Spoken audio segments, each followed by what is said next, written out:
Hey, good morning, everybody, and welcome to Sunday Fun Day from Courtroom Confidential, the fastest growing true crime news channel on YouTube. Thank you guys so much for being here. It almost didn't happen. I got to tell you, we were in a full-fledged panic as of about 5 minutes ago. So we're late. I'm sorry. You can ask for your discount. You can ask for a return of your services. Just have your receipt with you. But until about 10 minutes ago, I would say nothing was working, and now everything's working perfectly. We give a little shout out to the YouTube gods that hopefully we get through this whole thing without any more problems. But thank you guys so much for being here, showing up on a Sunday morning. I'm always so appreciative for everybody who manages to carve out some time for us and join us on the live. And it's a good one. I'm juiced. Despite all the technical difficulties, I'm juiced. Kaylin's juiced. Tiffany's juiced. Everybody's ready to go. My name is Joshua Ritter. I was a prosecutor with the LA District Attorney's Office for 10 years. I'm now a criminal defense attorney. This is Courtroom Confidential, where we try to present to you both sides of the courtroom, and we hope that we accomplish that. And this is Sunday Fun Day, where we take your questions that you've left us voice messages for throughout the week, and we answer them live on Sunday Fun Day. So, hello to everyone in the chat. Jersey, who was that? Jersey Tomato, Flora Paris, CJ's here, Crazy Mom RN, Shauna LaBelle. Thank you guys so much for showing up. Seeking Justice and Tiny Grandma, Cheryl. I see all of you. Hello to everybody who's watching us on X. Hello to everybody who's watching us on Facebook. We're slowly but surely trying to take over the world. Kale says, my favorite days are the days with Josh. Oh, well, how sweet of you. And hello to your kitty. And Shy Gal, Sonia already kicks us off with a Courtroom Confidential membership. So thank you so much for that. Shauna LaBelle kicks us off with a few more memberships. Appreciate you. Johnny Knoxville, looking good in that hat. Some more memberships. This is great. Making it rain, guys. I love it. Best Nancy, more memberships. I'll take them. I'll take them all. And Annalie Finch, thank you so much for saying happy Sunday Fun Day. Good morning, Josh. My favorite day. Love Sunday Fun Day. Thank you, Marie Jubinville. Wow, we got a bunch of them. Anna Ali B from Tennessee. You were the best. My favorite part of the week. You guys are all fantastic. Now I feel great. Now I feel so much better. I was feeling like I was feeling like the world was against us as of 10 minutes ago, but now I'm feeling great. All right. Make sure that you hit the like button. Make sure that you subscribe. Please share this with anybody who you think might be interested. Stay to the very end for comments. We do have some announcements. We've got some stuff to share with you. And let's just get into these voice messages, huh? Yes, Sneemax says, on the way to 50,000, we hit 45,000 subscribers, guys. I'm blown away. Absolutely blown away. Tiffany and I were just beside ourselves last night with where this channel has gone, and it's all because of you guys. Thank you so much for all your support, for sharing it with people, for showing up on a Sunday. Everything that you do makes this all possible. Should we jump into this? Should we just make this happen? Oh boy, here we go already. Josh, what do you got going on here?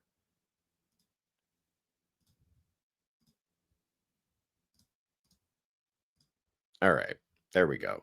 That's the last problem. You hear that? I've declared it. That will be the last problem that we have this morning.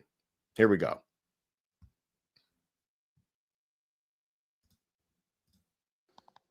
Hi, Josh. This is Lester from British Columbia. My question is, if Bryan Kohberger was to die between now and sentencing, would his conviction be vacated similar to what happened with Erin Hernandez in Massachusetts several years ago? Thanks for all you do. Really love the channel. Thank you. Thank you, Lester, for kicking us off from British Columbia, Canada. All right, let's first put you on the map. Thank you for showing up. Thank you for asking a question. Thank you for representing the west side of Canada. I'm so glad you asked this. I remember this when this happened with Erin Hernandez, and everybody, it was such a remarkable thing. So, of course, you guys all know Erin Hernandez was convicted in April of 2015. He was a former football player. He was on the New England Patriots. He was a good player too. I mean, he was.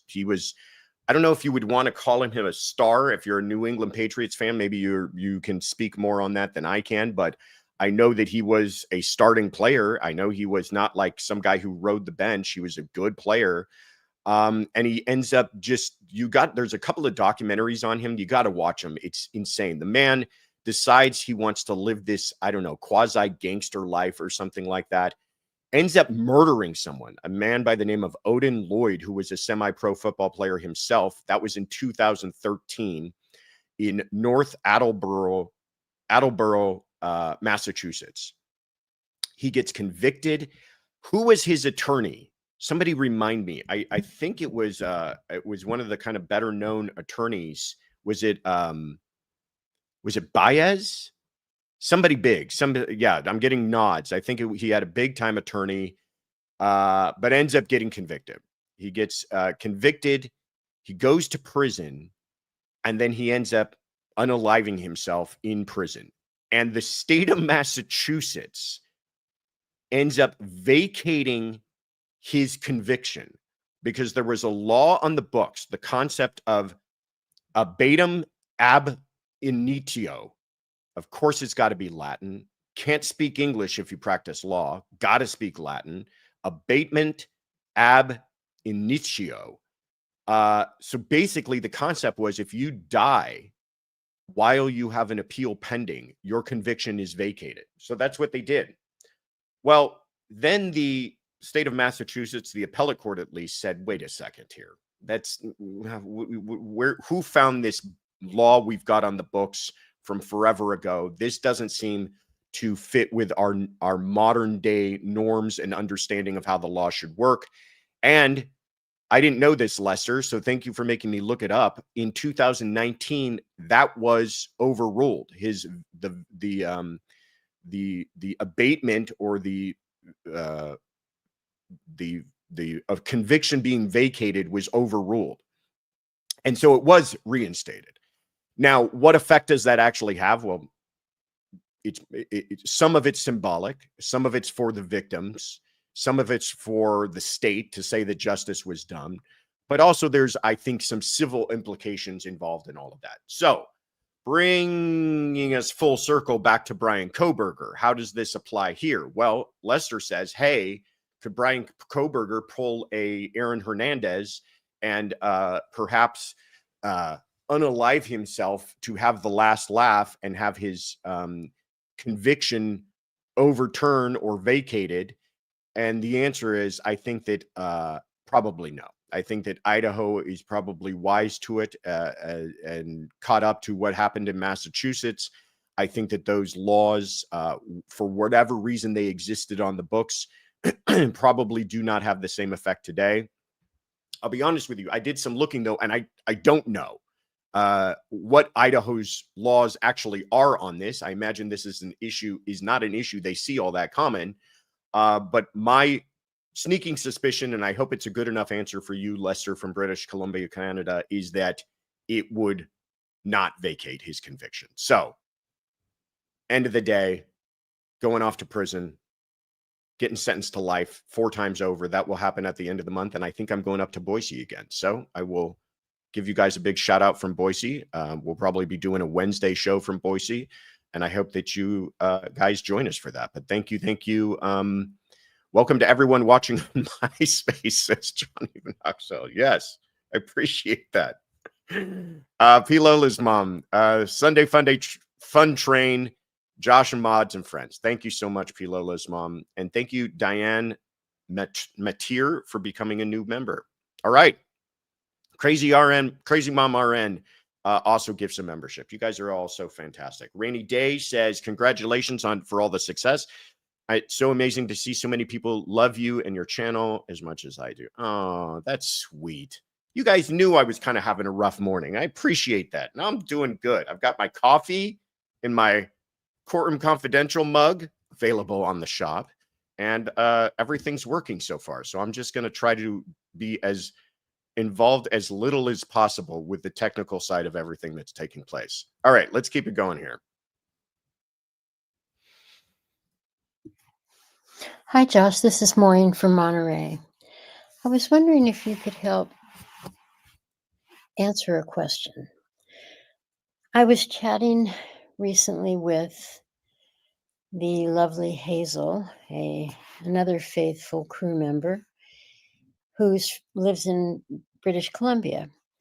And I happened to mention that I had heard Ian Runkle say that the one thing he really loves about the American justice system that Canada does not have is the provision of double jeopardy. He said that you can get an acquittal, and if the prosecution decides to retry the case, they can, and they can retry it as many times as they like. Hazel had never heard that, and she Googled it, and AI said that there was a provision in Canadian law for double jeopardy. So AI and Ian Runkle appear to be at odds. And I was wondering if you could settle this issue once and for all, and maybe even ask a friend if need be. Thanks a lot, Josh. You're the best. Oh, Maureen, you're the best. Maureen from Monterey, California. Let's first of all put you on the map. Yes, AI, man. AI keeps on telling us new stuff, and now we're starting to apparently to get into arguments with AI. I will tell you this. I was aware that Canada obviously has their own laws, does not have the same constitution as the United States. So, of course, there's going to be some different provisions. And I know that there are other countries as well that they don't have the same kind of hard line rule on double jeopardy as they do in the States. But I am not an expert on Canadian law. I don't pretend to be. I pretend to be an expert on American law, but I don't pretend to be an expert on Canadian law. So I don't know the answer to this, but that does not mean, Maureen from Monterey, that I am stumped. What it does mean is that I can phone a friend. This is a great question because Canada does actually have double jeopardy protections. They're written into Section 11, Sub 8 to the Charter of Rights and Freedoms, but those protections only attach once the matter is finally dealt with by either an acquittal or a conviction. So, what does it mean to be finally dealt with? Well, all appeals have to be exhausted or not brought. Now, the prosecution's ability to appeal is limited. They have to have an error of law, so it can't just be anything, but they can appeal things, and we do see appeals. So in the US, double jeopardy means that once you win at trial, if you're acquitted at trial, they cannot, under any circumstances, they don't get another try. Whereas in Canada, we've seen successful appeals saying that there's been an issue with an error of law, and then they get a new trial. And sometimes that can happen repeatedly. So yes, Canada has double jeopardy protection, but no, it's not like the US. There you go. There you go, you AI. Take that. We've got Ian Runkle himself answering the question. He's such a good sport about all this. I called him up and I said, listen, brother, you got to answer this question because you're actually getting called out in it. And he's at a conference and he said, just give me 1 second to get myself a nice background and get his sound all set up right. And he sent us that answer. So thank you so much for Ian from Runkle of the Bailey. Make sure you guys, I know you're all big fans of him as well. Make sure next time you're watching one of his lives that you give him a little love, and tell him Courtroom Confidential sent you, and thank you so much for answering that question. But very interesting. I mean, there you go. It sounds like it leans in favor of the conviction or the acquittal rather standing. But if there's some sort of mistake in the law, the prosecution can ask for appeal. I'll be honest with you. My inner sense of justice and the law being followed kind of says this should be the way it works, right? I mean, if you have some radical judge or radically stupid judge who makes really bad decisions, and that fundamentally harms the prosecution's case to the point that a person who is don't apply this to the cases where you feel like it's a close call. Apply this to the cases where you feel like you've got a really, really bad person who committed a really heinous crime, and now a judge made some horrific mistakes and that person walks. Don't you think there should be a way for the prosecution to go back and say, hey, wait a minute, this was all wrong and sideways, we should get a do-over? In the US, no, that acquittal is written in stone. I will say there is one thing the prosecutors in the US can do, and that is they can appeal those evidentiary decisions before conviction. They can ask for a writ. They can ask for the trial to be put on pause. They can say, we've got an emergency writ based upon your awful, stupid decision, judge. And we've sent that up to the appellate court, and we're going to ask for an emergency pause in proceedings. Does that always happen? No. In other words, do you get the pause? No. Sometimes the appellate courts are just like, we got to see how this plays out. We got to see if it actually does cause harm in the trial. It's very rare to happen, but there is some sort of remedy. But for the most part, the moral of the story is, if you're going to commit a crime, commit it in the US, because if you get acquitted, you probably don't have the same chance of going back to trial as you might in Canada. So thank you again, my friend Ian, for that. Hope you have a good rest of your trip, and I'll try to leave you alone. All right, let's keep it rolling here.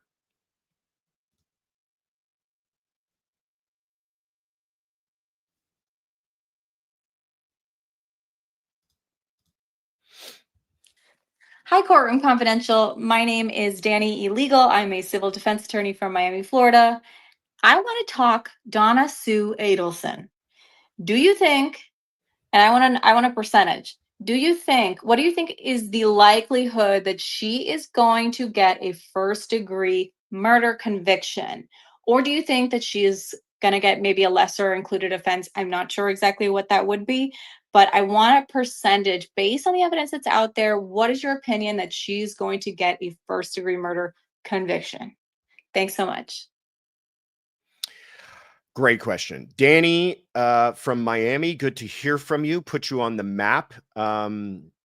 Appreciate you calling in. And as a lawyer, now I feel like the pressure's really on. So Donna Adelson, of course, her trial is coming up. We're going to be following it. We're going to be putting it on Courtroom Confidential live trials, our sister channel. We know it's going to be something that you guys have been in anticipation of, and we're going to follow that very closely, obviously. What is the percentage that she gets a first-degree murder conviction? Well, let me say this. One, I do feel that the prosecution in this case has done a remarkable job with everything up until this point. And I don't mean like except for this time, but everything before now, their track record is phenomenal. And what they have done is they've started from the closest to the murder and kind of worked their way out, right? First, you had the actual shooters themselves. Then you had Catherine McBanois, who was kind of the intermediary there, the middleman. Then you had Charlie, who's the person more involved. He's the money man. And now you've worked your way all the way up to Donna, who in many people's assessment of this case, she's the ringleader. She's the boss. She's the one who actually gave the green light to get all of this done. But with each of those layers comes a degree of separation, which is going to make it a little more difficult for the prosecution to prove. Can they, just like the mafia, it's hard to get the boss. Can you show that that not only did she give the command and it worked its way all the way back down, but was she aware of what everybody underneath her was doing? Or did she have knowledge? In other words, was she, because this is a conspiracy theory, meaning the theory of criminal liabilities based on the concept of conspiracy. So that makes it more difficult. If she is convicted, though, I can't imagine her being convicted of something else. It's first-degree murder. It's a premeditated murder, malice aforethought, and all of that goodness. It's not some sort of second degree. It's not some sort of lesser included. So she's going to be found guilty on conspiracy to commit murder charges. It would be first degree.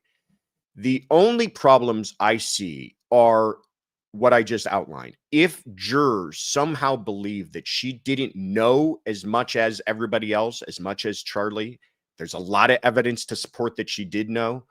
Or if she was aware of things, but only aware of them after the fact, or if you've got flat out jury nullification where they just don't get it. And sometimes jury nullification doesn't necessarily mean they've made up their mind ahead of time that they're never going to convict this woman, but it kind of just means they don't get it, or they don't follow the law, or they don't wrap their heads around it. And they just kind of come away with a not guilty because they don't understand things.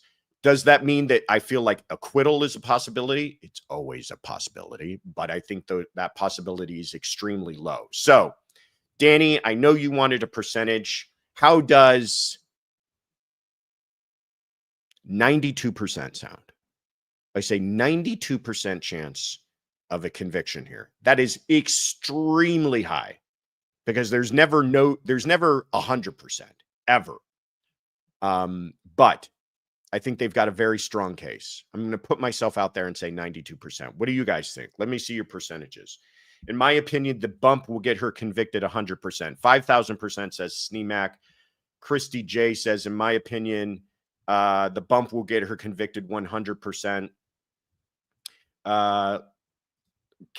Karen Ferrero says, let's round it up to 99.9. I think you're right. I think it's a very strong case. I think jurors, when they see everything lined up, they're going to say, no way. Everybody's guessing higher than me. Somebody who said a little bit lower. Where did it go here? Everybody's moving so fast, I can't find it. Oh, Woman of Steel says, wow, I said 80. I think at the end of the day, if she is convicted, we can all say that we're right. Anyhow, yeah, that case coming up. Follow it with us here on the main channel and on Courtroom Confidential Live Trials. Jay Mofo, thank you so much for the gift. You guys are fantastic. Appreciate your support, and I appreciate the super sticker. Need time to process the Prime Idaho documentary with the CC family. Yeah, I started watching that. These documentaries are incredibly well done.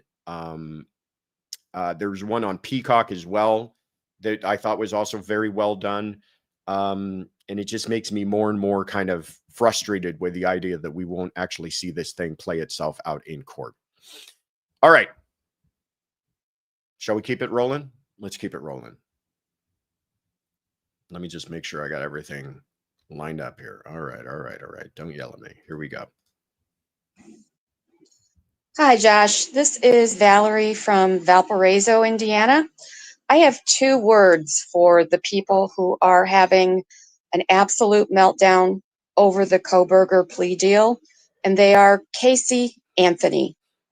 Does anybody doubt that she deserved the death penalty and that they had what we all considered, or what I at least did, a open and shut case, and yet she's out walking the streets? At least he's going to be in prison for the rest of his life and with no possibility of appeal. I feel horrible for everybody, but I get why they did this deal, and I think it was a good thing. Thanks for taking my call. Bye. Valerie from Valparaiso, Indiana. Let's put you on the map.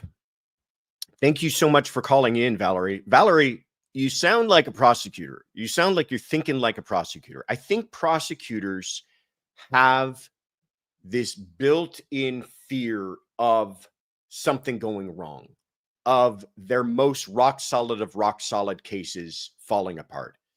You say, I've got 2 words for you, Casey Anthony. I've got a couple more words for you. How about O.J. Simpson? Okay. How about these cases that had a tremendous amount of evidence behind them? I am not, I mean, I know the Casey Anthony case, but I am much more familiar with the O.J. Simpson case. And that's not just because I've followed it since then and educated myself on it, because in the LA District Attorney's Office, this case still hangs like a specter over that entire office. It is incredible how the reverberations of that case continue to echo throughout the walls of the DA's office in Los Angeles. They It changed policies. It changed the way they handled things. They created entire units because of messing up a case of this magnitude. And it wasn't just because it was O.J. Simpson and it was the biggest, the trial of the century and all of the attention and everything else and how bad it made the DA's office in Los Angeles look afterwards. It's because they had an absolute treasure trove of evidence. If you go back and watch some of the documentaries now done about that case and you start to learn about all of the evidence they had, I mean, I always try to think about cases on, could my 4-year-old solve this mystery? Is this simple enough that my 4-year-old could solve this mystery? And if I told my 4-year-old that one glove was found at the murder scene and another glove was found at the suspect's home, who do you think did it? And by the way, and I would never tell my 4-year-old all these gory details if you guys are wondering, but by the way, blood from the victims are on that glove. Blood from the victims are on the defendant's clothing. Blood from the defendant is found at the murder scene and in his vehicle. I mean, it's just like the whole thing was laid out for them, and the man walked. And you can say, oh, there's all sorts of reasons for why that took place that had nothing to do with the evidence. Yes, true, could be. But if you ever walk into a case saying this is rock solid and there's no chance I'm losing, remind yourself of Casey Anthony and O.J. Simpson, okay? Stranger things do happen. So, Valerie, you're thinking like a prosecutor, because I think those prosecutors were thinking it's not that their case was weak. It's not that they didn't trust their case. They were convinced beyond all doubt, I'm sure, of Bryan Kohberger's guilt in this thing. It's because you put this in the hands of 12 people who couldn't figure out a way to get out of jury duty, and strange things can sometimes happen. So this conviction got them guaranteed conviction. And by the way, after the conviction, they still have to put on a trial regarding penalties. So there was no guarantee of the death penalty anyways. So what did they gain? They gained a conviction, and they gained the idea that there would never be an appeal again. And I think that if you look at the math of that, that is an excellent result. But if you look at it from an emotional perspective, which absolutely should be respected as well, and certainly the thoughts of the victims' families, they're allowed to mourn however they want and feel however they want, and my heart goes out to them. But the prosecutors have different decisions to make. So I'm frustrated by it. Kaylee Gonzalez, Madison Mogan, Xana Kernodle, and Ethan Chapin, beautiful, beautiful young people who had their lives robbed in a horrific way. I get it. I would have liked to have seen it happen in court as well. I get it. If you're asking me to take off my lawyer hat and just put on my human being hat, I get it. Thank you so much, Valerie, for bringing that up. Johnny Knoxville says, I blame Marcia Clark and Darden for OJ winning. That's a lot. A lot of people blame them. A lot of the blame can be placed at their feet. I don't think all of it, though, but a lot of the blame can be placed at their feet. eBay Warhol, like that name, says, I think that everyone is upset about BK, Bryan Kohberger, because they want why he did it. However, the trial wouldn't have given us that. That's also a very good point. And I like your little devil duck emoji there. That's a very good point. We want answers. The trial may not have provided answers. By the way, did you hear the prosecutor's little recitation of the facts that he gave in court? It had a lot of holes in it. Not holes as far as evidence, but holes as far as things we don't know. We don't know where the knife is. We don't know what his intent was. Was it to kill everybody in the house or just to kill one person in the house when he entered the home? We don't know why he targeted that home. There was a lot of stuff they didn't know, a lot of things they didn't need to answer to get his conviction. And so they could have gone through that entire trial and we still wouldn't have had all the answers to all of this. So I agree with you, eBay Warhol, as well. And thank you so much, Teresa Clay, for becoming a member. CJ says, some appreciation for Kaylin and Tisu's who keep the lights on for all of us. Yes, absolutely. Gina, thank you so much. Says, please, Gina Gilmore says, please keep the Texas Hill County in your thoughts and prayers. More flash flooding predicted. Oh my God.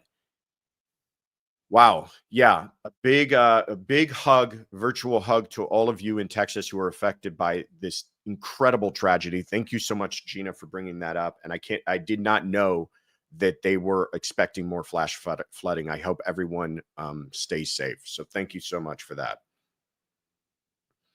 Nashe says, what upcoming cases are you looking forward to? I think we talked about one of them. Donna Adelson for sure. We're going to talk about another one later on. James Craig. A lot of good stuff coming up. I feel like Bryan Kohberger kind of took up all the air in the room for this year, and that's what we were looking forward to. But there's a lot of other stuff going on that we'll get into a little bit later. So thank you for asking. All right. Let's keep it rolling.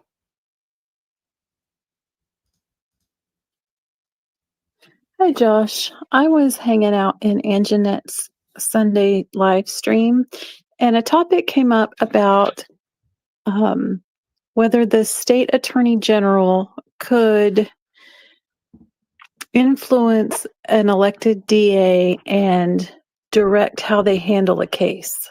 Could you talk to us a little bit about that, please? Thanks. Thank you. So that's, by the way, that was Afton. Thank you so much, Afton, one of our mods calling in from Kansas. So let's put you on the map and give you a little bit of love. Great question. Great question. Here, the answer is this. There is a chain of command when it comes to even elected officials. And in most states, the way it works is that you have on the county level, you have the elected district attorney who handles all felonies and misdemeanors in their jurisdiction, meaning their county. But then the state has a elected official called the attorney general who is in charge of all felonies, misdemeanors, and administration of criminal justice throughout the entire state. And the civil side of things as well. But if we're just looking at this from the criminal perspective. So yes, to a certain extent, the DA does answer to the AG. When the DA has a conflict, when the DA is removed from a case, who takes over is the AG. It's not some other DA. They bring in the AG because that's the natural kind of chain of command and how it would work. But do they ever give directives to DAs? And the answer is only in the most rare of conditions. There's kind of this understanding that the AG allows each elected county to handle their own business. Because what you're doing is you're respecting the voters of that county. If the voters of that county are incredibly progressive and they want kind of reform done in their criminal laws and they want to kind of have a fresh look on, the administration of justice with juveniles or something like that, they should be entitled to that. And it shouldn't be up to some AG in another part of the state to say, no, that's not how we're doing things. Here in Los Angeles, we had a very progressive DA with George Gascon not too long ago, who changed a lot of things and did a lot of radical things, and the AG kind of stayed out of his way.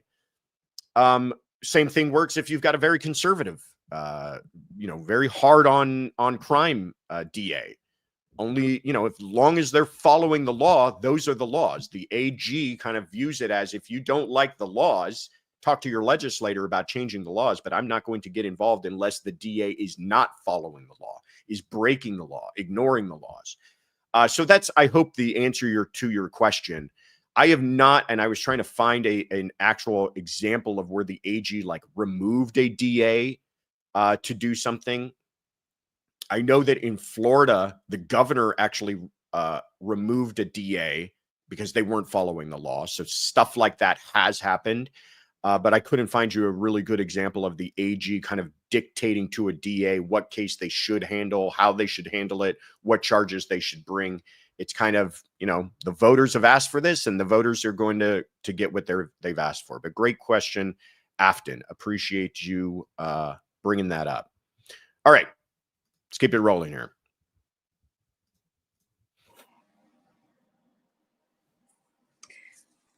My name is Kimberly, and I'm from Baltimore, Maryland. I love your channel, and I especially like your podcast. the true crime minutes. So please keep those coming. I'm thinking about the Donna Adelson trial and what might be her strategy. That makes me think about Charlie's trial, her son, and his defense. I've never understood the double extortion theory that he proposed. I just can't get it straight in my mind. I know that Katie McBanawa was part of it, but beyond that, I'm confused. I don't get the double extortion. I'd really appreciate it if you could help me understand it. And also, do you think it'll be part of Donna's defense? Thank you so much. Kimberly, thank you for asking. Kimberly from Baltimore, Maryland. Let's put Baltimore on the map there. I can't even see. Could we zoom in? I just want to see where she's at. There she is. Now I can see her. Baltimore, Maryland. Asking about the trial coming up, which would probably be, the next really big trial people are going to follow is Donna Adelson, perhaps the last chapter in this case. I know that a lot of people are going to start screaming at me, what about Wendy? But it looks like, at least for the time being, the last chapter in this now decades-long saga of the death of this wonderful man, Dan Markel. Sounds like a great guy. A lot of people liked him. Very loved man. And he had his life just stolen from him for the most horrific of reasons, most selfish of reasons. So, Kimberly, you say, I'm confused by the double extortion theory. Well, join the club. I think a lot of us are confused by that. And I still do not have my head wrapped around it all that well, which is probably why it wasn't successful. But here is my most basic third grade understanding of what the defense was trying to say in this case. So here are the players involved. It starts with, let's start with Charlie Adelson. So Charlie is the brother of Wendy Adelson. Wendy is involved in this marriage that's falling apart. The divorce is really contentious. She wants to move her kids away from Tallahassee, back down to South Florida to be with her parents. At that time, Charlie is dating Catherine McBanawa, and he is apparently sharing with her all of these. This is, again, I'm kind of sprinkling in the defense theory, sharing with her all of these troubles. Well, according to the defense, Catherine can't keep her mouth shut. And Catherine starts to tell others about, the real problem that the Adelsons are having with this guy, Dan Markel, and they would really wish he would go away. And wouldn't it be great if they got rid of him? And by the way, the Adelsons have a bunch of money. So a couple of McBanawa's associates / friends / perhaps prior relationship are two gentlemen by the name of Sigfredo Garcia and Luis Rivera. They, according to the defense, take it upon themselves to go out and murder Dan Markel. They drive from South Florida all the way up to Tallahassee with the idea of murdering this man that they don't know at all, with no money on the table, according to the defense, in the hopes of killing him and then extorting the family for money afterwards. So they say they kill Dan. They let Catherine know that she needs to talk to Charlie, and they need to cough up some money, or they're going to go to the police and say that these people ordered us to do it? I guess that's the extortion. So Dan then says he's got to got to pay the money because he's afraid of these really bad dudes. So far, I'll be honest with you, as ridiculous as it sounds, at least there's an argument there, right? At least you could kind of see, maybe putting a little bit of flesh on the bone, that could stand up in court, perhaps. The double extortion is where I start to lose it. And I believe what they're saying here is that then Donna Adelson, on top of all of that, is extorted by an FBI agent posing as a blackmailer. And this is where we get into the bump and the further extortion. So I think that's where the double extortion comes in, It's not the idea that there was extortion on top of extortion, but extortion in addition to extortion. And when things start to get that confusing and you're presenting a theory as a defense attorney and the jurors can't even wrap their heads around it, though you don't have a burden of proof, they start to assume you do. And they start to say, well, your story is just ridiculous. So if my choices here are between your story and the prosecution story, I'm going with the prosecution. Now, is that legally what they should be doing? No, they should be saying, did the prosecution prove their case? But that is the risk you take when you offer an affirmative defense, a theory to jurors. You better be able to back it up, or otherwise they're just going to start to judge you for it. Now, I don't think that they lost the case entirely because of this ridiculous theory. I think they lost the case because there's a tremendous amount of evidence pointing towards the Adelsons being involved in this horrible murder. And the same people who dimed out Charlie are going to dime out Donna. And there's going to be the jurors are going to be able to follow that logical chain up to Donna. You've already seen it, by the way. If you've been following the other trials, you already saw that evidence. Everybody was already saying, when is Donna going to get arrested? Well, now she's been arrested. There's likely more evidence against her. She can't keep her mouth shut while she's on jail. We'll see how many of those phone calls they've been able to get in. And then, by the way, never a good look. If you want to know what's a good look and what's not, never a good look to be at an airport with a one-way ticket to a country that does not extradite, Vietnam, when your son just got convicted for murder and you're likely a suspect as well. So, yeah, 82%. Or what did I say? 92%. 92% looking pretty solid right now. Thank you so much, Kimberly from Baltimore, Maryland. Great question. eBay Warhol, thank you again, says, after the governor removed the DA in Florida, she was voted back in. Oh, there you go. The voters get what they want. They're entitled to get what they want. But just showing you kind of that hierarchy of authority there. Sarcasm says, Connecticut v. Valle, the judge denied Chip Smith's charge motion and made the statement keeping in line with Feliciano. What does that mean? I have no idea as I sit here right now. Sarcasm. Tell you what, if you put it in voice message form, though, I will answer it at our next Sunday Fun Day. I don't know. I will try to find you an answer. Maybe I'll do that on a members only live. I'll get you an answer. Janet Stuttered says, did you say Florida removed a DA? I think you were on the only charge I'm aware of is 8-4 instead of unanimous. Oh, did you say Florida removed the death penalty? No, I did not say that. But you're right. They have changed it from unanimous to less than unanimous. I think it is 8 because in response to the Parkland case, I think. So yeah, thank you so much, Janet. And thank you, Farm Girl, for the gift. All right, let's keep it rolling. Teresa Clay says, I've had membership for a while. New card woes. Oh. And P. Lola's mom, thank you for becoming a member. And June, thank you so much for the gift of memberships. Appreciate you. All right, I'm going to keep it rolling here. Teresa Clay, you're killing me, Tiffany. So gifts of membership. Appreciate you, Teresa. All right.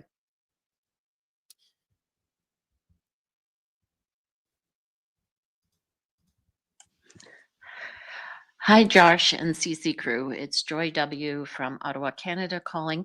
It's about the Brian Walshe case, and I just like your input and your take on all of this. There was the evidentiary hearing, and there may be a ruling by the time this airs, but it was regarding phone extractions or data extractions from different devices. Brian had given verbal consent when it was just a missing persons for them to go through his phone, whatever they needed, and then said, wait a minute, I have some legal problems of my own and I need to talk to my lawyer. His lawyer then emailed the ADA and gave consent for communications between Anna and Brian between certain dates.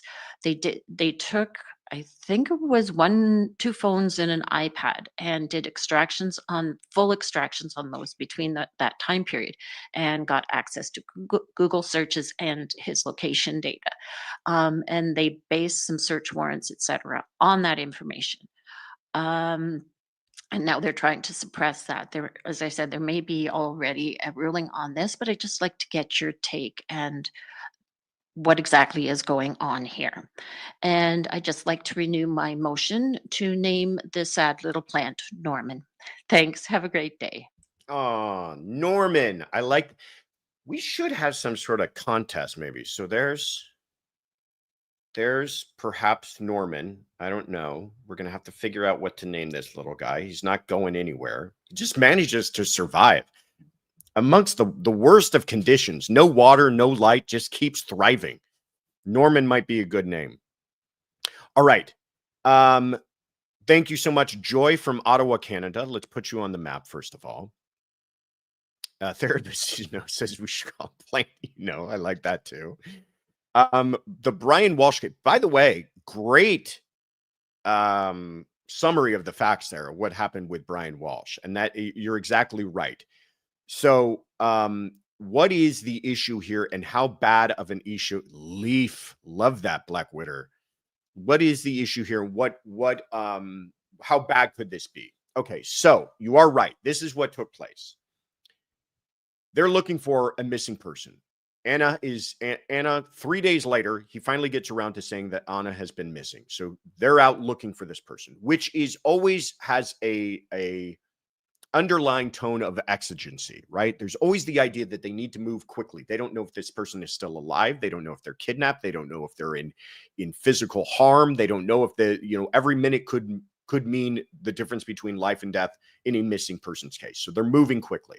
So one of the things they want to do is get electronic devices to see the last communications between Bryan and Anna to see if they can't help in locating her. But I'll tell you what else they're doing. And don't be coy. They're also investigating him. Missing person. No one says she's missing for a few days. Last person to see her is Bryan. They're starting to piece things together. Of course, the husband's always prime suspect number one. They're starting to think maybe there's more at play here. And they get consent. Now, this is where it becomes a very factually heavy argument. What kind of consent were they given? Well, as Joy points out, that consent may have been even restricted by the attorney, saying this is for communications. And if they did go beyond that, and they did download everything, and they did look through everything, because, by the way, Google searches are not communications. So if they're looking through Google searches when they should be keeping themselves to text messages and emails, that is a problem. So it will come down to a factual analysis performed by the judge to try to figure out what was the scope of this consent. It's a reasonable person standard. What would a reasonable person in the position of the police believe the consent was for? Was it for everything? Was Bryan saying, yeah, sure, go ahead and take a look, have at it? Was it for a very limited thing, limited in time and limited in scope?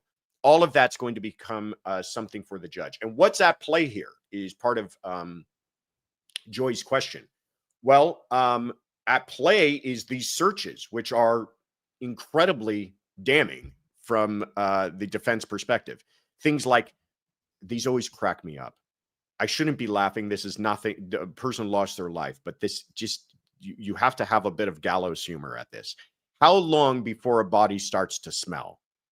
How long for someone to be missing to inherit? Incredible. Day number 3, he's thinking about money. Can you be charged with murder without a body? Can identification be made on partial remains? And how to clean blood from wooden floor? This is what this man is searching for. Now, a judge could say, bad search. Bad search, no consent, all kicked out.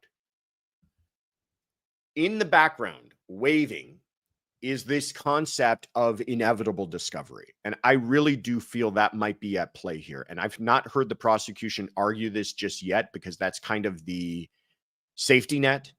And they might just be sticking to consent and saying, we've got consent. The scope was broad. We discovered these things.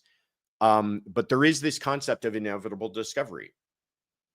would this same stuff have been found in another legal mechanism? And there's an argument to be made that, hey, once this turned into a murder investigation, of course they're going to get warrants, and of course they're going to search through his electronic devices and have every reason to do so. So the fact that they found it now, even though it was an illegal search in the sense that they didn't have consent, does not mean that they would not have eventually found it. This all comes back. We've talked about this before, but this comes back to this case of Nix v. Williams from 1984, where the court found that the interrogation of the defendant in that case was illegal. He was interrogated. There was an abuse of Miranda rights and everything else, and he told them where to find the body. And they found the body. And they're saying, well, that search should get kicked out, or that interrogation should get kicked out, and whatever they learned from that should get kicked out, including the body. Judge said, you're right. Interrogation was bad, but there was a wide search for this person's body beforehand, and they likely would have discovered it anyways. Inevitable discovery. It's kind of a catch-all for all of this stuff, which may become at play here. I know that wasn't entirely your question, Joy, but I do think that we should be kind of aware of that concept, that it may be coming up. But great question. Thank you so much for that. A case, of course, another case, somebody asked earlier, what cases are we going to be talking about and following? That's another one we're going to be following very closely. And we've done a case notes on that if you guys want to check it out. Oh, there it is. Please check that out. We already have it up on our channel. We really went in depth to this case. So give that we'll try to put that link in the notes as well. Jay Mofo says, cover Jared Brightigan. Yes, we are. This is the Shanna Gardner case out of Florida. We're covering that one as well. We've also done a case notes on that one as well. Great suggestions, guys. Rainy Day, thank you so much. Says, sending a little more love before I head to bed. Been working 2 days straight. Yeah. Rewatch later. Much love, peace, and happiness. Go get some rest, Rainy Day. My goodness, that's too much. And I love Freed. Jadzia 1969 says, I love Plant Ted for the name. Oh, where's perhaps Plant Ted? Let's show him again. All right. There he is. There's Plant Ted. All right. Let's keep it rolling here.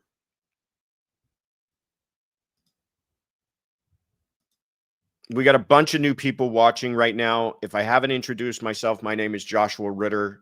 This is Courtroom Confidential. I was a prosecutor with the DA's office for 10 years. Now I'm a criminal defense attorney. Welcome to all those new folks watching. Thank you for being here. This is Sunday Fun Day, where we answer your voice messages that you've left us throughout the week. We answer them live, and we get calls from all over the place with questions. So let's get to another one of those calls now.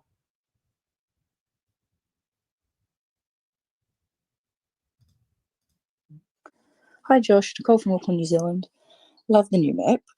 A case that recently wrapped was the Erin Patterson mushroom poison lunch out of Melbourne, Australia.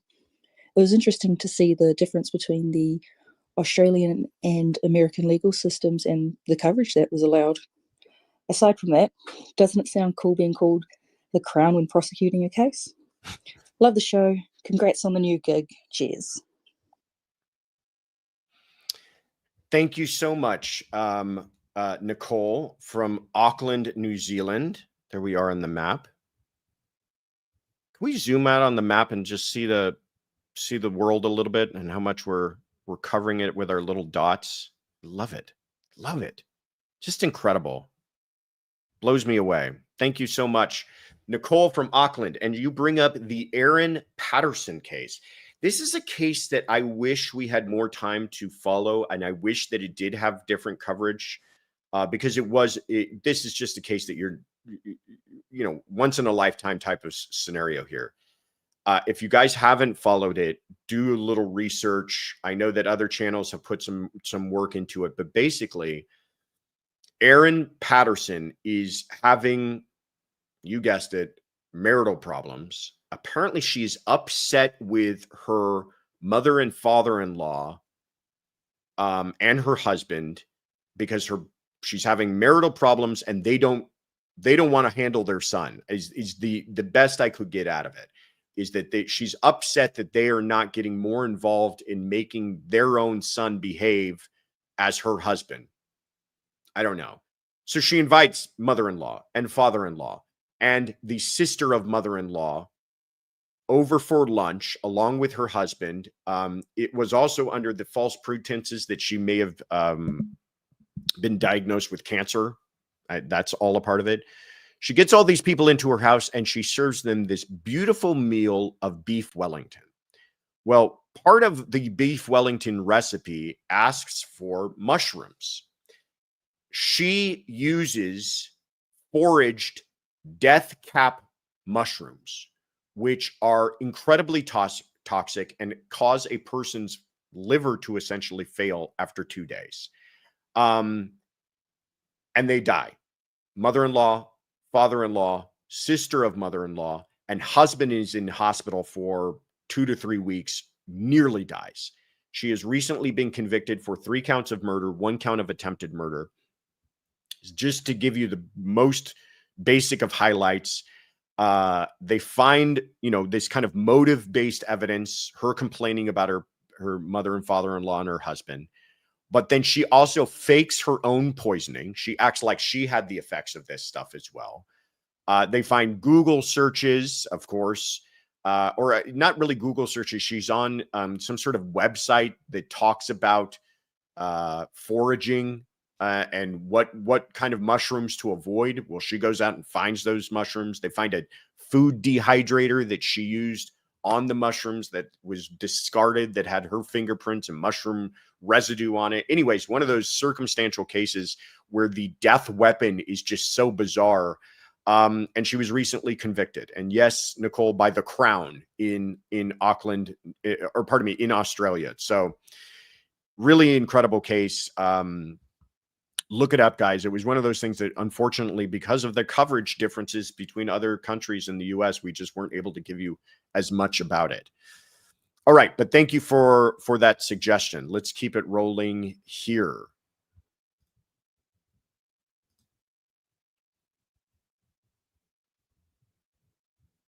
Not my fault. Technical difficulties, not my fault.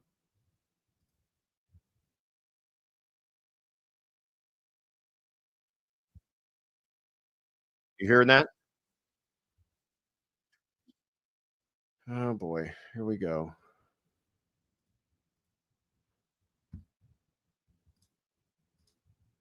Hi, Josh and the team. Thank you so much for your videos. I watch every one of them. I'm a subscriber. My name is Runak and my nick is Jimmy's Oxygen.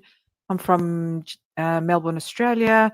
I'm sorry, it's always Melbourne. I can pretend that I'm from other cities just to fill in the map if you want. Apart from that, I'm just got a question. I know what your answer is going to be, but it's just infuriating. I don't understand the reasoning behind not having cameras in federal court. I don't understand it. What's the reasoning behind it? It's so 1920s.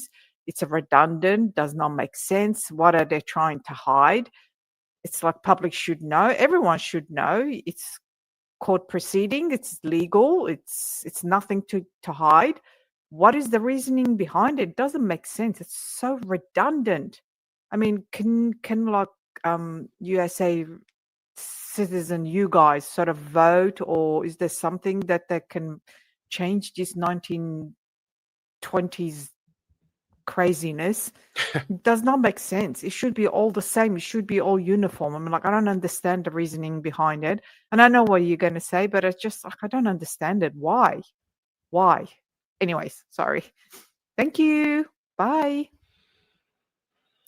Thank you, Ronak from Melbourne, Australia. No, you don't have to play games and tell us you're from other places. We appreciate wherever you're from, and we appreciate putting you on the map. Thank you so much. Great question. Great question. I am right there with you. I don't get it. I'm frustrated by it as well. I feel like it is something from ages long past, and doesn't make sense to me anymore. So I really spent a lot of time trying to figure out what exactly is the reason for it. You could understand, to your point, why decades ago, when, you know, cameras were so new, how it could be, you know, bringing in this, you know, large, the 3 lens kind of thing camera into court with the sound equipment and lighting and everything else that they had to use at the time to get a good picture might be distracting. But nowadays, you can literally have a camera in the courtroom and you forget that it's there. Or they can set up remote cameras. You know, many of the camera systems in Los Angeles there's no camera person. It's a camera mounted to the wall that they can operate remotely. Sound is all taken care of, and you have no idea that any of this stuff is being filmed other than you can see it on TV. So doesn't make sense to me. I looked into this, and apparently there was a pilot program in 1991 where they tried it in the federal system. And it was a 3-year program. And in 94, at the end of it, at their conference, trying to, what were the results of this pilot program? They said that they concluded that the intimidating effect of cameras on some witnesses and jurors was cause for concern. And the conference declined to approve the committee's recommendation to expand camera coverage in proceedings. There you go. The weakest of reasons, in my view. The answer, Ronak, is there's no good answer. It's something that needs to be changed. But you need to take that up with Chief Justice Roberts. He's the person who could decide. But it really doesn't make sense to me. It's and I think we're at a point now too where people are starting to believe that it's a cover-up. You know, that there are people going, well, what are they doing that we can't see? When it was incredibly rare for cameras to be in any courtrooms, not as much of a question. But when you have cameras routinely in state courts and never in federal courts, it's starting to make people wonder. Anyhow, great question. Appreciate it. Hello to Melbourne. Let's keep it moving here. Happy Sunday, fun day, everyone. This is Sneemak out of Alexandria, Virginia, and my question has to do with dying declarations. And the case that brought it to mind is out of Minnesota. It's the case of Melissa Hunt, who was brutally attacked by a former partner, Craig Haymeister.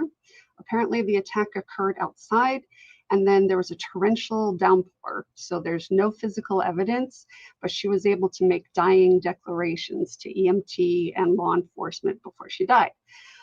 So my question specifically is, how do the courts weigh that special consideration given to dying declarations versus the defendant's right under the Sixth Amendment to confront their accuser? And also, people be trolling. So how do we know that someone's not with their dying breath, just trolling somebody else?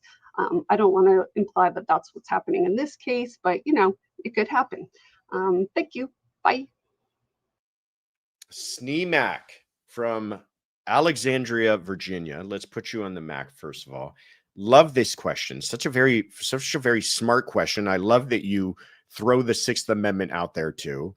It is a question. I love that too. What about how do we ensure that people are not trolling in their last breath and blaming their murder on someone else? Well, that's part of the reason why we allow it, is because we feel that people are not going to waste their last breath on trolling, but they'll hopefully be wasting their last breath or using their last breath to identify the person that killed them.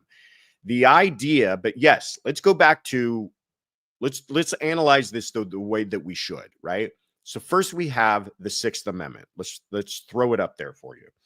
If you guys ever get a nerdy streak in yourselves, sometimes it's just fun to maybe fun is the wrong word, but it's interesting to look at these amendments because we put so much into them as if they're these real treatises, and many times we're talking about a sentence. The Sixth Amendment is one very long carry-on sentence. It says, in all criminal prosecutions, the accused shall enjoy the right to a speedy trial. So that's where we get our speedy trial rights from. An impartial jury of the state and district wherein the crime shall have been committed. That's where we get our jury of your peers, which district shall have been previously ascertained by law, and to be informed of the nature and cause of the accusations. That's where you get your right to an arraignment, and to be confronted with the witnesses against him. We'll get back to that. And to have compulsory process for obtaining witnesses in his favor, subpoena rights, and to have the assistance of counsel for his defense. And that's where we get the right to counsel. All of these rights wrapped up into one run-on sentence found in the Sixth Amendment. But that one clause there, the confrontation clause, to be confronted with the witnesses against them. And what that means is you cannot have people accusing you of crimes that don't take the stand. They got to get up there. They got to get up there. They got to point a finger at you. They got to say what you did. And built into that over years and years of common law is the idea that that includes your right to question them. And you should be able to question people on the things that they said or saw. Well, how do you question a person who's dead? The person's dead and they made a statement. So now you've got a hearsay issue. You've got a statement being given to first responders, and those first responders are going to testify to an out-of-court statement made by someone else, and we want it to be accepted for its truth. So it's flat-out hearsay. We want you to believe that the person they're identifying is the person who committed the murder. So it's flat-out hearsay. Well, there's an exception to hearsay that doesn't run afoul to the Sixth Amendment, we've decided after years of jurisprudence, and that is for dying declarations. And this is the federal rules of evidence. But you see, this is, oh, shoot, I didn't write down the rule. I think it's rule 804 sub B is the exceptions. And then sub B sub 2 is the statement under the belief of imminent death. In a prosecution for homicide, by the way, the person's got to end up dead for this to apply. A statement that the declarant, while believing the declarant's death to be imminent, made about its cause or circumstances. And the reason for that is we just feel that there's an inherent trustworthiness in that. To your point, Sneemac, people probably won't be trolling in their last breath. In their last breath, we feel that there is probably this, as you're looking at the light down the tunnel, you're probably going to use your last breath to identify the person who actually killed you. And that's what happened in this case. Really horrific case. Melissa Hunt shows up to, I believe it was a neighbor's home. Police are called. She's got bloody bruising all over her face. She says that Craig Allen Hameister attacked her with a stick near a boat launch. And she does. They were able to get her to the hospital, but she ends up dying of her injuries, and it's horrific. And so part of the concept was, does she believe she's dying at the time that she's making these statements? And the importance of it is that when they go back to Sneemac's point, when they go back to the boat launch, because of the rain, there's zero physical evidence tying him to this. So really, the best evidence that they have is this dying declaration. So it will come down to whether or not the court believes that it meets the qualifications of that. Did she believe that death was imminent? And is she talking about the circumstances of her own demise that will soon come? So great question, Sneemac. Thank you so much for bringing up I love these little kind of intricacies of hearsay law. Wow, that was incredibly nerdy thing for me to say, but it's true. All right, let's keep it rolling here. Hi, Josh. This is Pam calling from Michigan. I have been listening to several of yours as well as a few other podcasts concerning the Bryan Kohberger plea deal.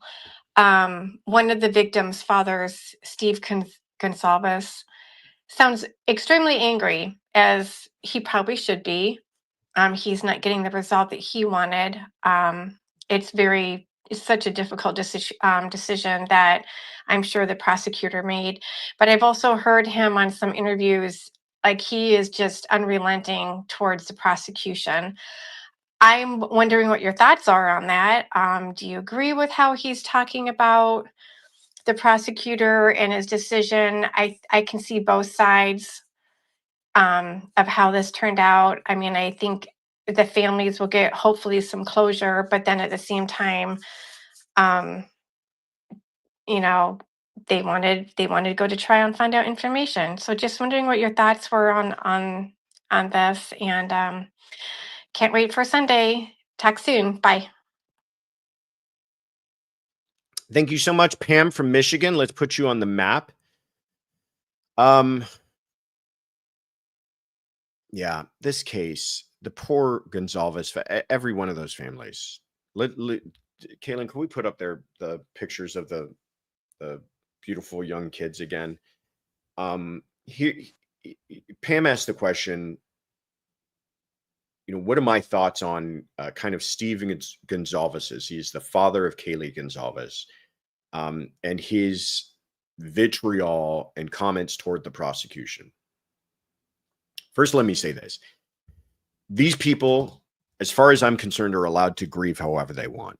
If they want to be furious, let them be furious. If they want to be sad, if they don't want to talk to anyone, or if they want to talk to everyone, whatever and however they want to handle this, I give them the grace and space to do that, because the nightmare that they have suffered is something I can't even imagine. When I try to imagine, it breaks me.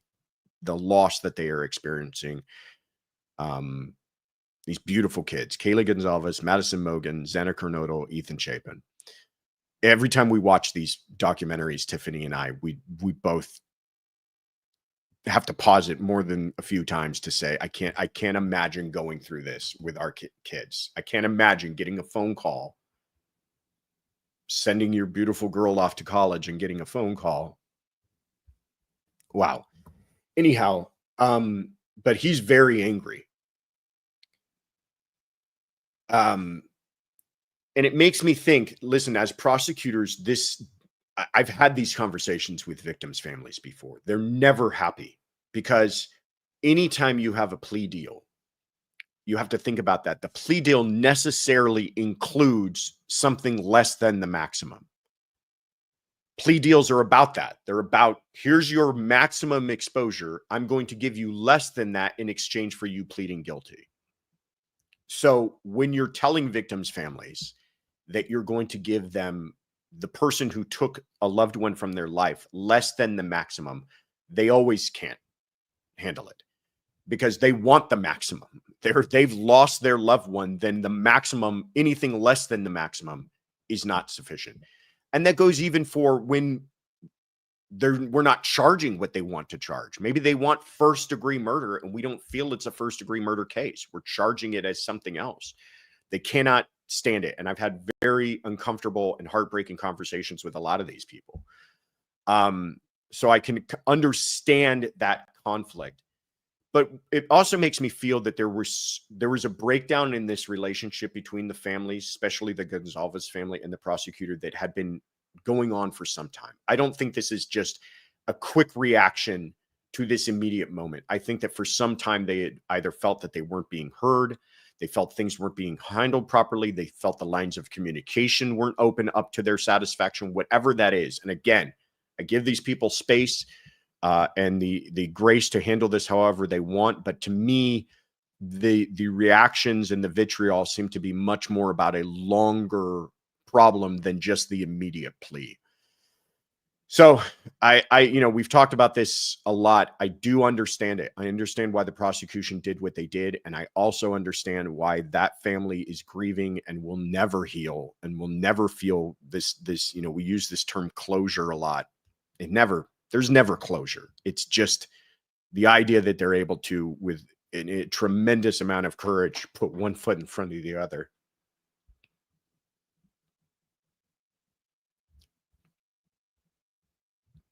All right. Thank you for that, Pam.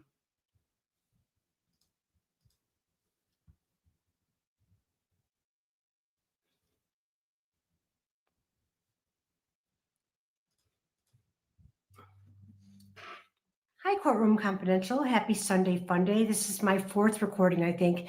after having to reset. It's been a long day. My question is about Bryan Walshe, and I don't even like to say his name, so keep it about Anna Walshe. And he's obviously guilty. Clearly, he's the Google search guy. Buchanan and Proctor and that group is involved in this case in a bad way, and it's looking like the way they went about gathering the Google information may not be correct, may get thrown out. What are the chances that that gets dismissed at that point if they get thrown out and just keep looking for the body? I mean, do you think they'll have to find the body if that gets dismissed? Anyway, that's my question. Hopefully you understand. It's been a long day. Thanks. You guys are the best. Thank you so much, Sonia, calling from Chicago, Illinois. Let's put you on the map. Always good to hear from you, shy gal. Bryan Walshe again. Again, a case we're going to be following very closely, a case we've done a case notes on, another fascinating case out of Massachusetts. Stay tuned. We're gonna be giving it as much coverage as we possibly can. Yes, he likely, according to the prosecution, all signs point towards took the life of his wife, Anna, who is still not been found. Likely will not be found, and we'll get into why that is. But a lot of people are starting to wring their hands about this new hearing coming up. What do they do about these Google searches? What if they did go about this improperly? I will be honest with you. I have heard the arguments. I don't think that they went about it improperly, but it's very factually based, and we're going to have to hear what the actual facts were, and a judge will decide.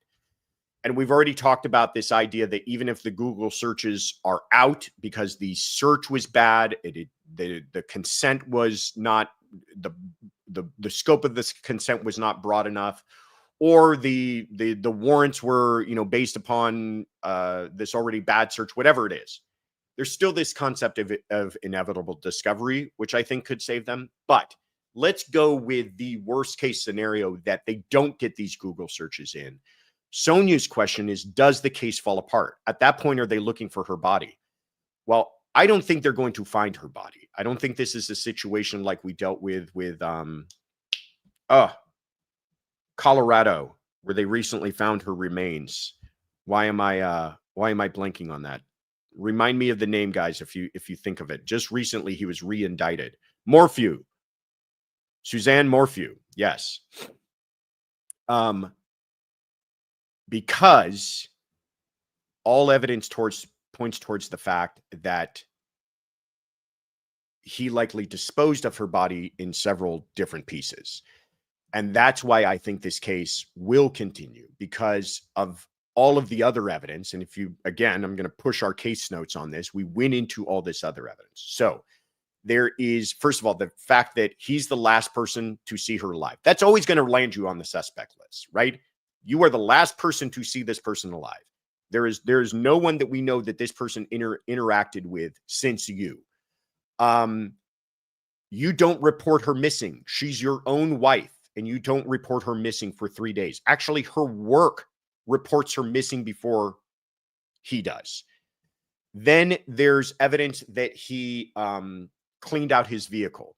There's evidence that he disposed of items at different locations throughout the city. They have surveillance of this. There's evidence of him purchasing cleaning supplies within the days of her, when they believe her life was taken. All of these things, I could get into more of it, but all of this stuff begins to build that tapestry of circumstantial evidence. And so even if they don't have the Google searches, imagine that they never even found them. I still think they filed this case. And I still think they have a solid case.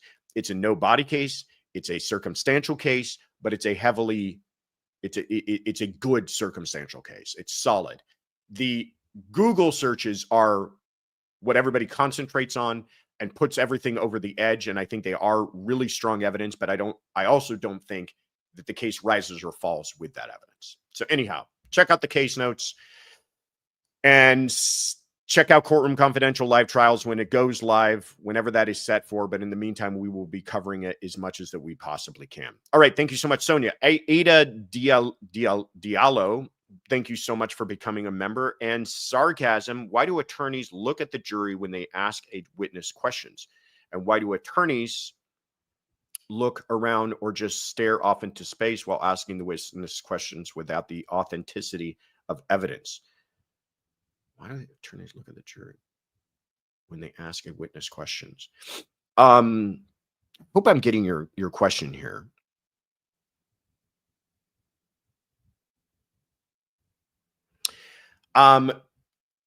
If I'm understanding your question, Sarcasm, I think you're asking a little bit about the theater of trial and what's going on there. And I will tell you, I don't know if this is your question, but I do. One of the things I don't like is when you have these experts who testify and every time they answer a question, they look over at the jury. I don't mind if they do that sometimes, but when they do it with every question, I've told experts this before, just be natural. If I'm asking you a question and you're answering me, answer me. But if it's something I'm asking you to explain to the jury, then look at the jury and explain it to the jury. But when you see these experts that automatically look over at the jury every single time they answer a question, it takes away from their authenticity. They look like they're putting on a performance. They look like they're a hired gun. Answer me, talk to me. I'm the one asking you the questions, but if I say, can you explain to the jury why X, Y, and Z, then look at the jury. Attorneys, I think, should rarely be looking at the jury, maybe to see their reaction, maybe if they're making a point. But if they're looking over at the jury too, it becomes a little performative and it becomes putting the spotlight on the jurors, maybe perhaps even in an uncomfortable way. But there's a lot of theater to trial, and a lot of it can be learned. A lot of it can't be learned. A lot of it has to come naturally. I think the best attorneys, trial attorneys I've ever seen are the ones who are the most authentic in court. I don't care how dramatic you are, how smart you are, what kind of a vocabulary you have, how quick you are on your feet. All of that's great. If you are not authentic, jurors aren't going to buy it. You can't come across as a used car salesman. You have to come across as somebody that they can trust. Anyhow, I hope that answered your question, Sarcasm. All right, let's keep it rolling. Where am I at here? I've totally lost track. Here I go. Hello, Joshua. I'm just curious to know about the container that Bryan Kohberger was reported to have carried by Dylan Mortensen. And I'm just reading this that I wrote down. It seems like even in the dark, she could see him holding something big enough and recognizable enough as a container of some sort. And I was wondering if it was possible that it was actually a large rubber vessel, like a Rubbermaid tub that he brought into the home, placed it somewhere strategically so that once he committed the crimes, he could disrobe, stuff all the bloody clothing, the shoes, maybe even the knife into it. And maybe he even stocked it with some wipes or towels or something to wipe himself up a little bit more before he got into the car, maybe even wiped up the container. Just my thoughts. Just wondered if Dylan has ever described that container and how large it possibly is. So anyway, thanks so much. You do such great work. I always love your interviews. Bye-bye. Oh, my name is Marie Smith, by the way. Thanks. Bye. Thank you so much, Marie. Such a great question. Thank you for giving us your name at the end. And then next time, Marie, or if you're listening, tell us where you're from so we can throw you on the map. But I appreciate your question. So this is one of those things that we talked about how we're not going to get the answers to anything and whether or not a trial would have given us answers anyways. I don't know if a trial would have told us the why he did this. I don't know if a trial would have told us what he intended to do when he went in there, who was the primary target, if he just wanted to go in and kill everybody or one person and just ran into other people, all of that stuff. Where's the knife? All of these questions may not have been answered with a trial. But some of them could have been. Some of these little mysteries could have been at least explained a little bit more. And one of them is what you identify. Dylan, one of the surviving roommates, the one who sees him, who identifies him with having bushy eyebrows, describes him as carrying something. And it's been referred to in different ways. It's been referred to as a container. It's been referred to as just an object. At one point, it was reported that she had told police more than once that she describes it as a vacuum type object in his hand. Now, Marie, I agree, Alicia Cameo, that's an interesting theory. Did he bring a kit with him? Did he bring a container with him? Did he plan on doing something else there and got stopped and surprised by more people inside of that house than he was expecting, and more people that he ended up killing than he was planning for? I don't know. We don't know, and maybe we'll never know. But what she describes as a vacuum type object is such a weird thing to me. When I think of a vacuum, I think of a floor vacuum. Like, I don't think I'd ever mistake a vacuum for anything else. It would be so obvious to me that it's a vacuum. Now, somebody's pointed out, well, the nozzle end of some of these vacuums that are the tube type vacuums, you know, that you use to get inside of the cracks of your couch, that nozzle type end, if you're just holding that, can resemble a long fixed blade knife. Maybe that's what it was. Maybe, I will tell you this, people in their most shocked moments, they're not thinking clearly, they're intoxicated, it's the middle of the night, she's afraid. There is a concept called weapons focus, where people are not looking at something, they're looking at the weapon, they're not looking at the face. Well, maybe she was looking at the face and not the weapon. Whatever it is, she saw some object, and perhaps she mistook that knife for a weapon, a piece of a vacuum. Or perhaps it was a vacuum. Maybe it was a handheld vacuum. I don't know. We'll never know. Problem with not taking a proffer from this person, and probably problem with not having the trial. And that is one of those mysteries that I would really like to know. What did this man bring with him? What was his plan? Did he? It sounds like he wasn't empty-handed, and maybe something beyond the knife he was carrying with him. But, you know, who knows? Strange stuff in a really horrific case. But thank you so much, Marie, for asking the question. Luciano Breginski, thank you so much, says, do you think the university's DA's its finger at the prosecution decision? They wanted this case gone from the beginning. Oh, do you think the university signs off on the prosecution's decision?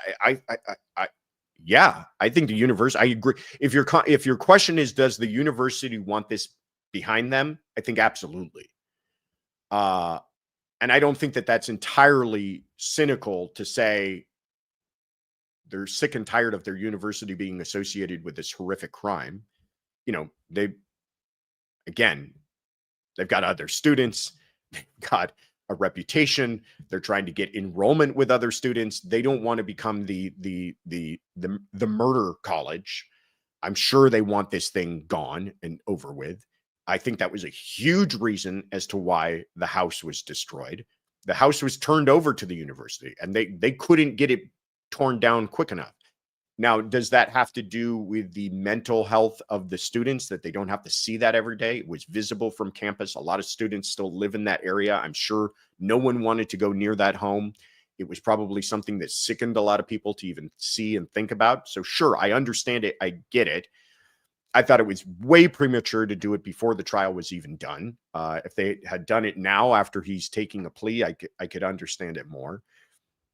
But yeah, I think they, you know, I imagine they are going to try to give as much appropriate memory to these students as much as possible. But I'm sure that they want to try to close this chapter as quickly as they possibly can. All right. Thank you so much. Shall we keep it rolling? Let's keep it rolling. All right.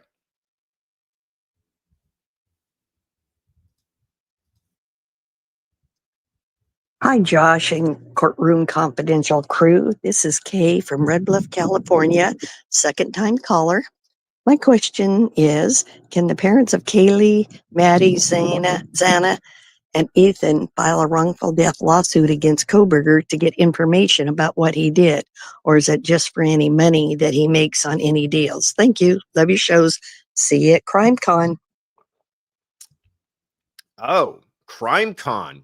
All right. First of all, let's get to your question. Then I'm glad you brought up CrimeCon. Kay. Well, first of all, let's put you on the map, Kay. Kay from Red Bluff, California. There you are. Thank you for calling in. There's, way up there. Okay. What about a wrongful death suit against Bryan Kohberger?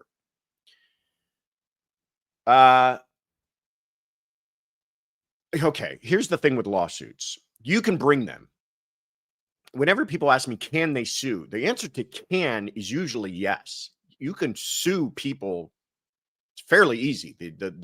The hurdles to entry in a lawsuit are very low. Sometimes it's filling out a matter of paperwork online and you can sue somebody. The bigger answer though is, can you successfully sue someone? And what are you suing them for? And what is your end goal in all of this? So they could sure bring a wrongful death lawsuit against Bryan Kohberger and his family. And I think that they likely will. But if that is about money, what money is there? He doesn't have two nickels to rub together. His family is, by all accounts, very, very poor as well. I don't think that you could try to attach liability to his parents for what he did. So you're suing him as an individual. He's got nothing. He's going to prison for the rest of his life. No means of making any money. So it wouldn't be about money. But then there's other things that lawsuits can be about. It could be about having your day in court. It could be about setting depositions. And that's an interesting question. Could they compel a deposition of Bryan Kohberger? O.J. Simpson got sued civilly after he was acquitted criminally. He was deposed. O.J. Simpson never testified during his criminal trial, but there are hours of deposition testimony from when he was cross-examined in his civil suit. Karen Reed has a civil suit against her. She will likely be deposed in that. We never got to hear her testify, but she will likely be deposed in that civil suit, which would be very interesting. So they could potentially set a deposition for Bryan Kohberger. Now, he doesn't have a Fifth Amendment right if he's already pled guilty and been sentenced. He doesn't have a Fifth Amendment concern anymore. He can't claim that. But then the question comes down to, and again, we're just getting so far into speculation, and I hope you guys know that. I don't know if any of this is in the works. I don't know if they're planning on doing any of this at all. I'm just saying let's kind of flesh out this experiment in our heads. He could not sit for the deposition, refuse to do it. And then how is a judge going to compel him? What? Financial sanctions? Threats of holding him in contempt? He's in prison for the rest of his life. He could just not do it. Or he could. Or he could. I don't know. But I think as a civil suit, I could see it happening. I could see perhaps them trying to pull in maybe law enforcement somehow into all of this, but I don't know. I haven't heard about plans to do that, but I wouldn't be shocked. But Kay, you also says that you will see us in CrimeCon. Yes, you will, because we will be there. CrimeCon is this September. Wow, September is coming up. What are we? I'm looking for a calendar that doesn't exist in my office. September is coming up quickly. September 5th through 7th in Denver, Colorado. I really hope that as many of you guys can make it out there. I know that it's not a easy thing, depending on where you're coming from, to fly out to Denver. But if you've never been to CrimeCon, I will tell you, it is wild. I went for the first time in Nashville last year just to check it out, and I was blown away. Just with the enthusiasm and the everybody's in such a great mood, and you get to meet all these people, and many of the creators that you're fans of are there. Many people are speaking on panels. We're going to be there. We're definitely going to have a booth. We've got approved for that. We're trying to put it all together. We would love to see as many of you there. We called up CrimeCon and we said, listen, we've got a lot of folks who would love to come. Can you give us some sort of incentive that we can give to them? So they gave us a discount code. It is courtroom, all in caps, all one word. Enter courtroom and you get 10% off, 10% discount at checkout. And I hope, that softens the blow a little bit. And I hope that that's helpful. And maybe if you guys were on the fence, maybe that helps. But we would love to see you guys there, just to say hi and just to, just so we could support all of each other mutually.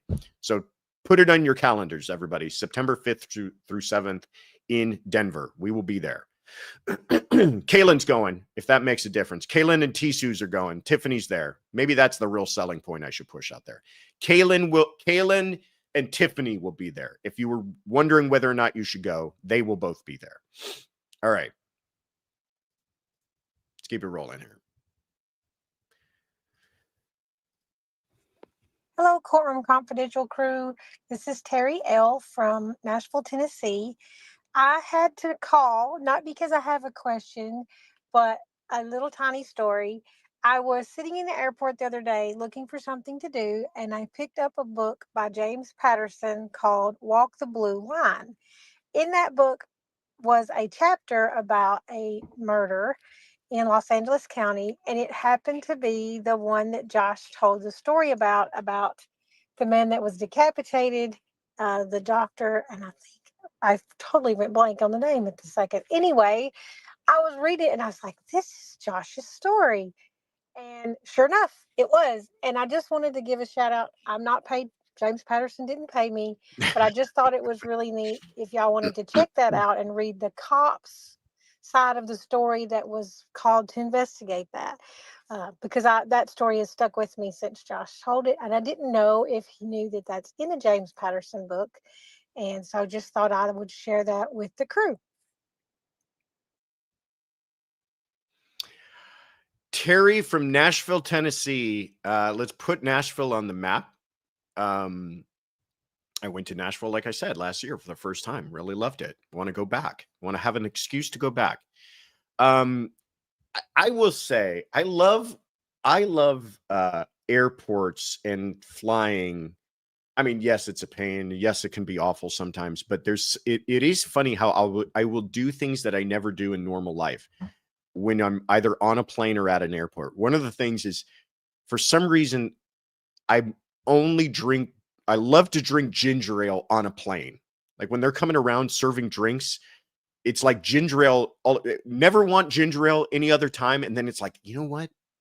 I really need a ginger ale now that I'm 30,000 feet in the air. For some reason, that just sounds really tasty. The other thing I love to do is go get a book, and it's usually some sort of, trade paperback crime novel or something like that at the gift shop. Some book to read on the plane and wherever I'm going. Never would do that otherwise. Like it's not the kind of stuff I'll buy off of Amazon to read myself, but I will even save space in my bag for the book that I'm going to buy at the airport bookstore. Yeah, Best Nancy's right there with me. I spend a ridiculous amount of money on a book at it, but yeah, I don't know what it is. It's like all of a sudden I become this voracious reader who can't stop drinking ginger ale when I get into an airport and start to fly somewhere. Team Canada dry, says Johnny Knox. Yeah, right? What is it about that? That's how I got on this whole who's the Lincoln Lawyer writer? I'm blanking on his name. I hate that. But his whole series of books, the Walshe series and the Lincoln Lawyer series, was just picked up a book at the airport and fell in love with it. And now I've read a ton of his books, but can't remember his name. What is the wrong with that? Somebody give his name. Connolly. That is it. Yes. He did the Walshe series and the Lincoln Lawyer series. Great books. And you can find them always at the airport. So I have not seen this one. James Patterson, also one of the big airport novelists. I've not seen this book. I want to check this one out now, but I feel like I need to wait till I get to the airport to buy it. I don't want to go on Amazon. I want to make an airport purchase of this book. I have not heard about it from the authors of the #1 New York Times Walk in the Combat Booth. I'm guessing it's Miami D loves the Lincoln Lawyer, so do I. I'm guessing it's it sounds like it might be one of his nonfiction kind of anthology of true crime stories. I'll have to check it out. But Terry references this case that I've brought up a few times here, and I will tell you guys who are new about the case again, but I'm going to give you a warning. It is graphic. So if gory detail, there's our graphic content warning. If Kaylin always got the graphics for us. So if you are squeamish, just be forewarned. Have your ginger ale ready. So this is about a person by the name of Keven Graff, who was, I think he was ex-military. I think he was like a wannabe rapper or something. But what we do know about him is he just flat out lost his mind. And in June of 2004, he breaks into the home of Robert Lees, who's 91 years old. Robert Lees was actually a Hollywood writer and producer from the old days, like the Abbott and Costello days. Breaks into this man's home. I think it's in the Hollywood Hills somewhere. Doesn't know the man, no association with the man. There's no evidence that he was casing out his home, no evidence that he was trying to rob his home. Breaks into his home, kills him, and decapitates him. That is on day one. The next day, he spends the evening there. The next day, and this is where it gets graphic, he takes a belt and he puts the belt through the neck of his decapitated head and out of his mouth to create a handle of sorts, and carries his decapitated head over to the neighbor's home. Breaks into the neighbor's home. That is a person by the name of Morley Engelson. And we don't have a photograph of this gentleman, who is 69 years old. Morley is on the phone with Southwest Airlines at the time, making reservations. This is back in 2004, so people were still calling airlines to make reservations. The ticketing agent hears this commotion and screaming, and the ticketing agent actually calls 911. Says, I was on the phone with this person. I'd already received his information. I know where he lives, and I know and you need to roll out there because something horrible happened. And they roll out to find that Morley Engelson has been bludgeoned to death with a fire poker from inside of his own home. And when police detectives are searching the house, they find the decapitated head of Robert Lees placed perfectly in the middle of a absolute clean white bed cover on Morley Engelson's bed, just placed there as if it were some sort of bizarre offering. And when I was a law clerk in the major crimes division of the DA's office, this was one of the first cases I worked on, and I was going through the crime scene photos and I saw that picture, and it is something that is emblazoned in my brain since that day. And the prosecutor on that case is a brilliant man by the name of Rick Ocampo. There he is, my good buddy Rick. We have stayed friends. We are still very good friends. And he since became a judge, and now he's the presiding judge of all of Los Angeles County. So he's a fantastic dude, and I want to give him a shout out. But this was the case that he handled. The case ended. You want to know about death penalty cases? It was a death penalty case, and the guy pled to life without parole, because that's how these cases get handled a lot of times. It's an easy way to settle these cases. Life without parole, waiver of appellate rights, going to prison for the rest of his life, because the death penalty was on the table. So thank you, Terry. Hello to Nashville. Maybe one time I'll see you in the airport. We'll pick up a novel and a ginger ale together. Kay Schmidt, thank you so much. Yes, we're almost to 50. We're closing in. We can see it on the horizon. We're blown away. Thank you guys so much. We're just the channel is just skyrocketing lately, and that's all because of you guys. So thank you again for being here. Again, this is Courtroom Confidential. This is Sunday Fun Day. My name's Josh Ritter. I'm a former prosecutor and currently a criminal defense attorney. And thank you so much for spending some time with us on a Sunday where we're taking questions from all over the world. And right on cue, where does our next question come from? Hold on. Hello everyone, this is Nadja from Schwäbisch Hall, Germany. I have been following you since your interview with Paul from the sofa. I don't have a question today. I just wanted to share a headline from Bavaria that caught my attention. It's about a 90-year-old that killed her friend 77 years old over melted ice cream. The two went shopping and on the way home made a quick stop. At home, they noticed the ice cream had melted a bit and the older one began to hit the other woman. The 77-year-old laid down after that and woke up at night, went to the kitchen and knocked some things over. That's when she got hit with a cooking pot from the other one. The 90-year-old called the police after 2 days. She is now going to prison for 8 years, but there are already appeals going on. Thank you for listening. Bye. Thank you, Nadja. I listened to you. First of all, thank you so much for calling in. The callers from other countries were obviously English is not their native language. I am so appreciative that you guys listen and so appreciative that you work up the guts to leave a message. So thank you. And Nadja, I listened to your message several times, and I believe what I'm hearing you say is Schwäbisch Hall, Germany. And if that's not where you're from, you correct me, but that's what I heard. So we put Schwäbisch Hall, Germany on the map. Thank you so much. I think this is our first. Is this our first call from Germany? It is. I love it.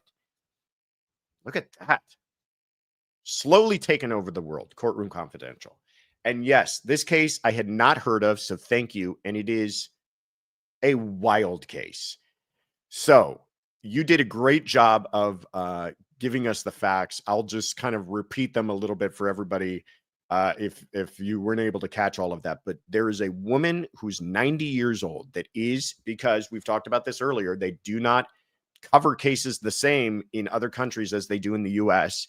There's the best picture we could find of her. They don't even have pictures of these. These people are allowed to come to court, cover their face, completely hide their identity, and the media does not get that information. The media reported that her name is Bridget W. That's it. First name, first initial of last name. And she killed her friend, Petra B., who is 77 years old. So you have a 90-year-old murderer who kills her 77-year-old friend. And apparently they had been friends for some period of time. And yes, this was in July of 2024, and they're having a heat wave in Germany. And these two friends go out shopping and they buy ice cream. When they get back to the home, I don't know whose home it was. When they get back there, the ice cream has melted. This causes a fight. The fight leads to Bridget grabbing a saucepan and beating her friend Petra over the head. She then falls to the floor, and likely the fall also did her damage, and she dies. And she leaves her there and doesn't report it for 3 days.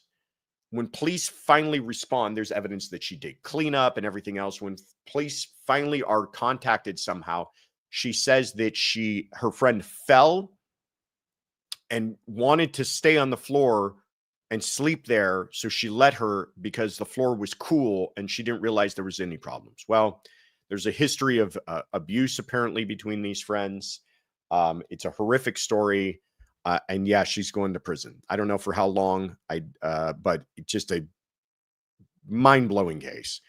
It is funny. Had this case taken place in the States, I feel like we all would know about it and it'd be all over the news. But other countries just do not allow the same amount of transparency inside their court systems. I'm not casting judgment for.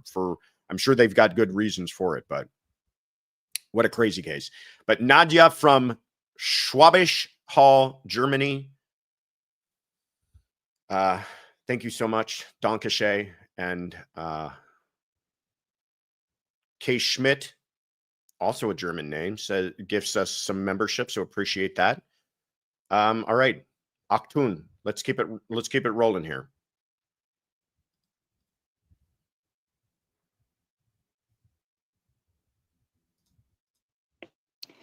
Happy Sunday, Fundy, Joshua, Tiffany, Kaylin, Mods, crew, everybody. It's Walshe K. Mayo from Humboldt, Tennessee.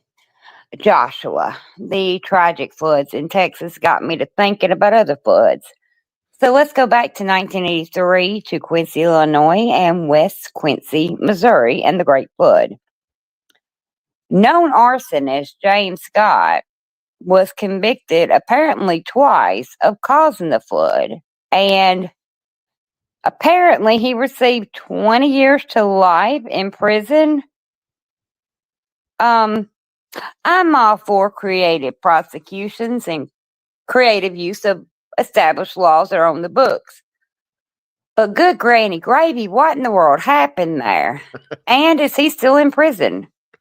Joshua, I look forward to your insights on this, and I hope everybody has a great rest of the day. Thanks, y'all. Bye. Good granny gravy indeed.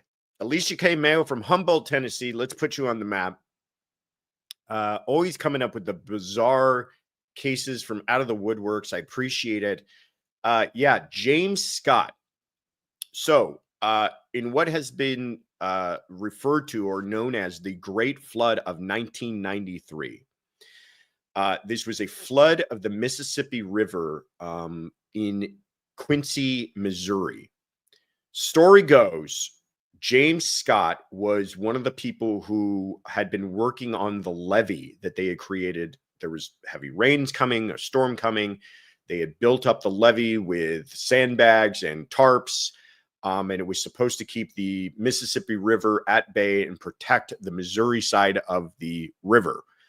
Well, turns out he had pulled some of the sandbags and damaged the levee in the hope of having the river flood, and it did flood the Missouri side of the river.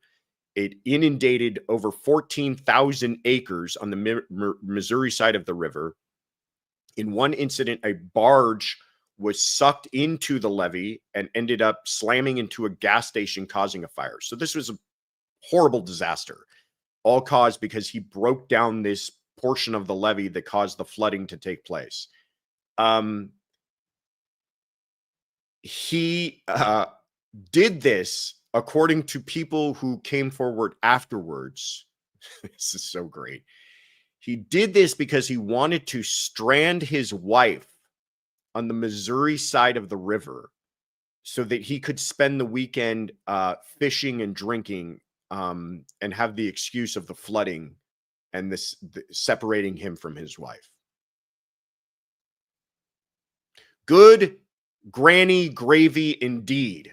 Well, they charged this guy, and there is your question, Alicia K. Mayo, is like, where is this coming from? Well, they charged this guy with a Missouri law from 1979, and they have a law against intentionally causing a catastrophe. And this qualifies as a catastrophe based on the property damage, and nobody lost their lives, thank God. But 14,000 acres were flooded, all sorts of problems and delays and damage and fires and everything else. So he got 10 years for the causing a catastrophe. He got an additional 10 years for an unrelated burglary charge. So that is why he's serving 20 years. He's eligible for parole next year, 2026. So he's still in prison.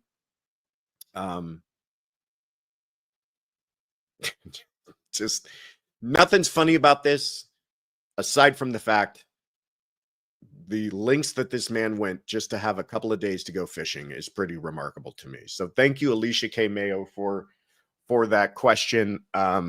Always the incredible cases. All right. You guys loving this? Are we having fun? We're talking about catastrophes. We're talking about grannies beating each other and people with heads on belts. And God, the more I look through this, we got some really horrific stuff that we're talking about this morning. A lot of Bryan Kohberger, a lot of Brian Walshe, Donna Adelson, of course, the cases we've got coming up, but I'm having a great time. I hope you guys are too. We got a few more of these going here. All right. Let's get to our next one. Let's keep it rolling. Ian Runkle made an appearance. How could you not be happy when you get to see an Ian Runkle appearance? Happy Sunday, Josh and CC crew. This is Wendy from Nicholasville, Kentucky again. I have two questions. My first one is, would Bryan Kohberger be considered a serial killer or a mass murderer or neither of those? And my second question would be, can he go back on his plea deal? I'm not trying to predict the future again. I'm just curious. So thank you for all you do. I love your channel. I watch you wherever you're at. You're the best. Thank you so much and have a great day. Bye-bye. Oh, you're the best, Wendy. Thank you so much. Nicholasville, Kentucky. Let's put you on the map. Great questions about Bryan Kohberger. First, is he a serial killer? Is he a mass killer? What would we or mass murderer? What would we consider him? But let's get to your second question first about, can he withdraw his plea? Because I get this a lot. A lot of people are worried. They're like, okay, we're right at the finish line here. Can he somehow undo this and change his mind? God, just look at that man's face. It's just so terrifying what an absolute psychopath this person was. It's just, when you think of a monster, it's somehow that's not the face and also exactly the face that you picture, if that makes sense. Anyhow, can he withdraw his plea? We've been asked this before, and so I'll give you the quickest of versions. There's different answers, but slightly the same for if you're talking about before or after sentencing. Before sentencing, he can't just go in there and say, I've changed my mind. He has to have what's called just cause or excusable, neglect, meaning something happened that his waivers of rights and plea should not be accepted. He was coerced. He was threatened. He was not properly advised. There was ineffective assistance of counsel, meaning they didn't tell him about some evidence that he had. He had a fundamental misunderstanding of what was taking place. That is why these pleas are so long and detailed, and the judge goes through, and it sounds like they answer and ask and answer the same question 5 different ways, because they're trying to avoid all of this so that they can't go back and go, I didn't know what I was doing. I don't know who this person is sitting here next to me. I don't know what my rights are. I didn't know I was going to go to prison for life. Nobody explained that to me. Putting all of that aside, he can't just say, I changed my mind. A judge will have to decide. It's up to the judge's discretion. And by the way, even if he did withdraw his plea, he goes right back to trial with the death penalty back on the table. So it's not like he gets some sort of, advantage here. He's in a worse spot than he would have been anyways. After sentencing, it's even more difficult. You have to show what many jurisdictions refer to as manifest injustice. It's a much higher standard. Basically, the concept is this: it is provably false that this person committed this crime. We have provable evidence that this person is not the person responsible for the murders. This is, in fact, more than someone else confessing. Other people confess to ridiculous stuff all the time. You can't just bring forward some random guy who says, I did the murders, and be like, look, I need to withdraw my plea. It has to be, and it can't, it's even got to be more than what you would even consider exculpatory evidence, because unless it's something, we're talking Innocence Project type stuff, evidence that shows you were in fact in the state of Arkansas at the time that the murders took place. We've got you on videotape there. Something so rock solid that, like I said, it's a manifest injustice. It would be an absolute offense and miscarriage of justice to allow this person to remain in prison. Then you can go back and withdraw your plea. Putting all of those extreme things aside, he's not going anywhere. Now to your first question, Wendy. what would he be considered? Well, it's funny enough, the FBI has done the work on this. They have official definitions. So, according to the FBI definition for a serial killer, I'll put this up for you here. The serial killer definition. Didn't I give that to you? Yeah, there we go. Kaylin's giving me looks. Can we make it a little bit larger, Kaylin? It says the term serial killings, there we go, means a series of 3 or more killings, not less than one of which was committed within the United States, having common characteristics such as to suggest the reasonable possibility that the crimes were committed by the same actor or actors. Obviously, they're giving you a definition for, before that person has been convicted. But it's this idea of a series of killings that are somehow connected, and also the passage of time that is usually in their definition. And I didn't find it in this section that I attached for you here, but it's usually the idea that there's some sort of temporal element between the crimes taking place. Because how is this different from a mass murderer? Well, a mass murderer, according to the FBI, in this same paper that I can attach for you guys if you want to take a look at it,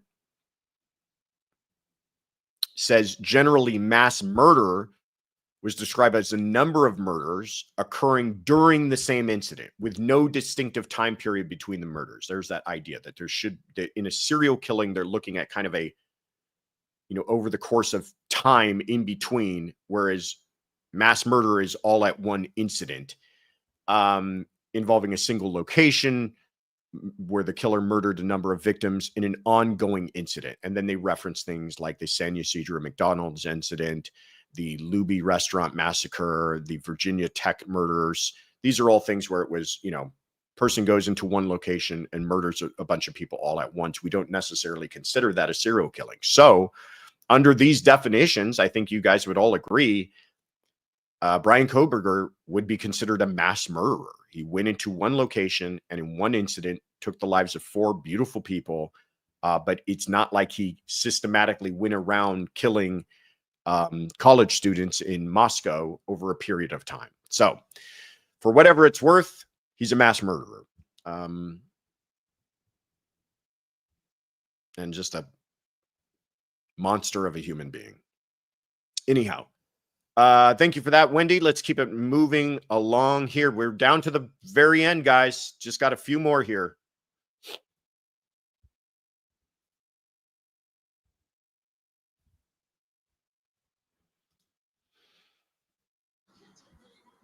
Hi, Josh and CC crew. Love your show. Happy Sunday. This is Seeking Justice calling from Clemson, South Carolina.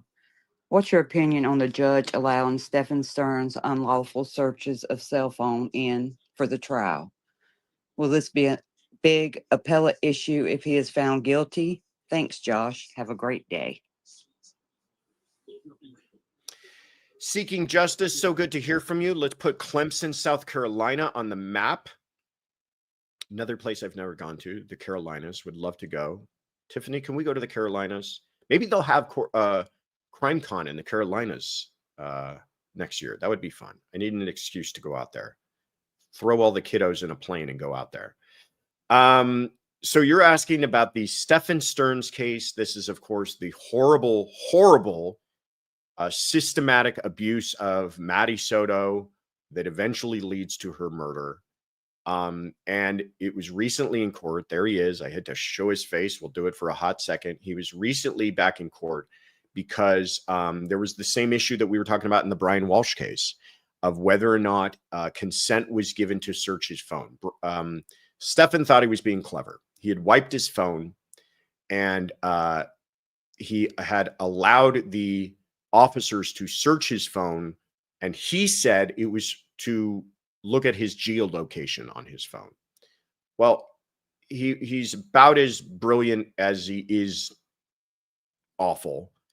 And he didn't realize that his phone had actually repopulated with a bunch of really horrific photographs showing abuse. And so now the question was, again, consent. In that case, you're asking me, did I think the judge made the right decision? The judge, I think, absolutely made the right decision, because the police in that case, they didn't have a warrant. They were very careful about continuing to ask for and receive his consent. And I believe under a reasonable person standard, consent was given for them to look through that entire phone. And the judge has made that decision. The case is proceeding forward. Trial is going to begin on that.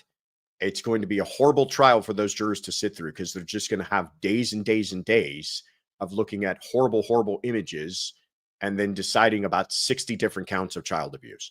I would not be surprised if he took a plea on this thing. I mean, like, what is there to this? What is the point of going through this whole thing? Then after that, he's going to trial for the murder. And some of this may become pertinent during the murder to explain his motive for killing her. So just a horrific crime. Beautiful young girl, again, lost her lives. Trial will be, Vesper's filling us in. Vesper Martini says trial's on July 22nd unless he takes a plea. So that case will be coming up soon. That case, the sexual assault one, by the way, is not going to be televised. Johnny Knoxville says, I took mobile forensics. If you wipe your phone, I don't know if you're being serious or joking, but I took mobile forensics. If you wipe your phone, the data can still be scrapped, not until you overwrite the data. Is the old data hard to retrieve? Excellent point, Johnny. And I do know this to be true because it reminds us of the Rex Heuermann case.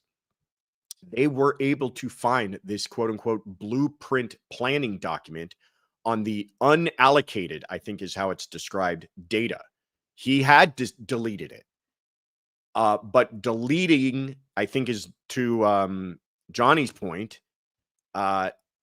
doesn't mean it's deleted. Doesn't turn, all the ones and zeros back into just zeros until it's overwritten. And where that information, that deleted information goes is into this unallocated cache of data on your device until it's overwritten by something else.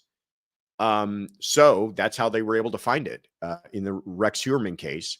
In the Stephan Sterns case, I think it was a little bit different, though. I think there was something about this stuff repopulating because they were able to see it when they were looking through his phone. They didn't have to forensically examine it. I believe that's the case.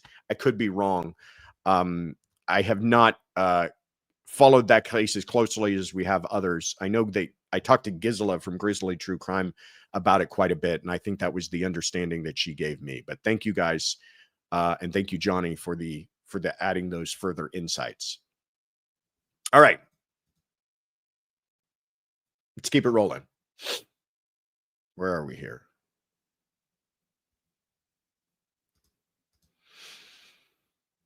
Hey, Josh, Tiff, mods, and chat. This is Therapist calling from West Texas. You can put a pin in the Midland, Odessa area. My question is, how can someone, me, go about getting on a grand jury? The second part is, why is it so secretive in a system that values transparency? And the third part is, I'm curious if the legal system would look any different if regular citizens could watch a grand jury process. Thanks so much. Love y'all big. Bye. Therapist, Midland, Odessa, Texas. Let's put you on the map. Could we zoom out, Kaylin? I want to see where Midland, Odessa is. There it is, right smack dab in the middle of the Lone Star State. All right. Great question about the grand jury. First of all, how do you get on a grand jury? Well, you can't petition for it. It's the same kind of process for picking jurors for trials.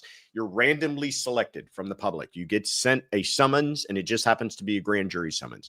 But you do have to be qualified in a different type of way because you have to sit for a much longer period of time. Doesn't mean you're showing up to court every single day, but you have to be available for a longer period of time. So usually they're trying to find people who have, unlimited jury service days or people who might be retired. So it just kind of, the jury pool of qualifying jurors is a little bit different for a grand jury than it might be for a trial jury. Because many times the grand jury will sit for, in Los Angeles, they sit for 30 days at a time. In other jurisdictions, it can be as long as 6 months. What do I mean by that? It means that that same group of people, grand juries, usually more people, around 30 or so people, they stick together. In other words, if they're hearing a case, they might hear that same case over several days, and then they move on to another case. It's all that same group of jurors. And there's a reason for that, is because, and that goes to your second question, why is it so secretive? Because the grand jury isn't always just about getting indictments. Sometimes it's an investigatory tool. Sometimes it's for having people testify. Sometimes it's for asking questions other than indictment. But many times it is for indictment. And the reason why it's secret is it's used in cases where we don't want the person who's potentially under investigation to know that, because they might flee, because they might commit other crimes, because they might put people at danger. We want people to be able to testify under oath secretly because we want to protect their identity. We want to protect them from harm. We don't want a high-profile person who is not indicted to have to go through the reputational harm of being under investigation by a grand jury. So perhaps they're thinking about indicting someone, and they know this is some CEO of a company, and it could have, much larger ramifications, and they don't want to go through that total investigation, the grand jury not indict, and now they've caused all sorts of other harm. So there's many reasons for why they do it, but they also do it, and I will tell you, I know personally of cases, high-profile cases, that are quote unquote unsolved because somebody has not been arrested, but there are ongoing grand jury investigations into these cases where they put people, get them into court, put them under testimony, get their testimony sworn, know that they have that evidence, and maybe a year down the line, months down the line, they get another person. And that's kind of a way of building a case that is, either a high profile case or a case that's been unsolved for a long period of time. Many times it's not quote unquote unsolved. It's just, they don't have all the evidence yet to bring charges. Case that comes to mind is the Tupac case with Dwayne Davis. That guy's been on their radar for a long time. That was not a quote unquote unsolved case. They just didn't have everything that they felt that they needed to bring those charges in such a high profile case. Queen of Cards says, I served on a grand jury in Dallas for 3 months, and we held some cases for witness testimony for several sessions, and some took 10 minutes. Yeah. So it's a bizarre kind of mechanism. It's not the same as trial. And it's not for the same question. It's not to decide guilt. It's just to decide indictment. Great program, great info, says Greg Hartley. Thank you so much, sir. Appreciate the very kind words, and thank you for watching. All right. This is it. We're down to the last couple of messages here, guys. Thank you for sticking with me. Stick around also to the end. Oh, is that Greg? Oh, Greg from Behavior Panel. Oh, hello, my friend. Thank you so much. Appreciate that. At first, I didn't recognize. I don't know why it didn't click in my head. Thank you so much for being here. All right.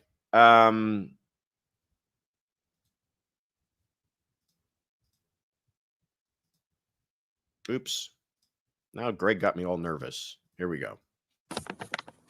Hey, Josh. Annie K here from St. Babs or Santa Barbara. I'm a new member and first saw you on STS.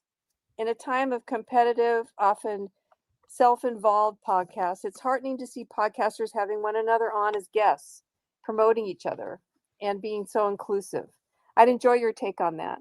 Thanks for all you do to educate us in such a cogent, clear, and a light way. All the best. Thanks. Annie, thank you so much. Annie from Santa Barbara, California. What a nice thing to say and to highlight. And it is funny that your timing's impeccable too, just as we were saying thank you to Greg from Behavior Panel for saying hi. Yeah, we in this channel very much live by the concept of all ships rise with the tide, and that there's absolutely plenty of room for highlighting other creators and other channels and sending them love, and we hope they send us love right back. Scott from Recovery Addict is incredibly helpful. I ask him questions all the time, and he always helps out. And one of the things he always says to me is, the internet is big enough for all of us. And I really appreciate that. I don't think there should be any kind of idea of competition. And, you subscribe to our channel, you can subscribe to every other channel you like too. It doesn't, we all help each other, and we all raise each other up. So I appreciate that. Yvonne says, I love watching Behavior Panel to observe the panelists' behavior. I love Behavior Panel too. They're doing incredible work over there, and every one of those guys is brilliant. Every one of them is just, we've interviewed 3 of the 4. We're trying to get our royal flush of behavior panelists interviewed, but they're all fantastically brilliant people in their own respect. So thank you again, Annie from Santa Barbara, and thank you, Greg, for stopping by and saying hi. Appreciate you, my friend. All right, you guys ready? Are you emotionally prepared for this? It is our last question, everybody. Hi, Josh. This is Megan. I'm calling from San Francisco, California, and just want to say that I love your show. My question today is regarding the Kohberger case and plea deal. I have heard you chat about the latest outcome a lot on various channels, including your own. I'm curious, just as a personal take, how do you feel about this outcome of Kohberger taking the guilty plea and avoiding the death penalty? Curious your take as just a person, if this was your family going through something like this on the victim side, not necessarily a lawyerly take. And then the second question I have is, I feel so much, and so many of us do, for the victim families, and especially the Gonzalez family, that have expressed so much disappointment in this outcome. And I'm wondering what you would say to them to reassure them or give them comfort. All right. Thank you so much. Bye. Megan from San Francisco. What an incredible question. Let's put you on the map, first of all.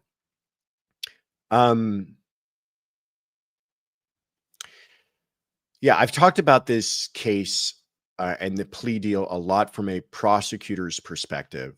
And I stand by that. I think the prosecutors have different considerations that they are thinking about. They are thinking about representing the people of their state, of seeing that justice is done, eliminating the potential for mishap. And if you look at it from that perspective, this is a phenomenal resolution. They have a man admitting guilt, 4 convictions for murder, life in prison, no possibility of parole. From a human perspective, I'm very frustrated. From the perspective of whether or not you believe we should have the death penalty, if we do, then what else is it for?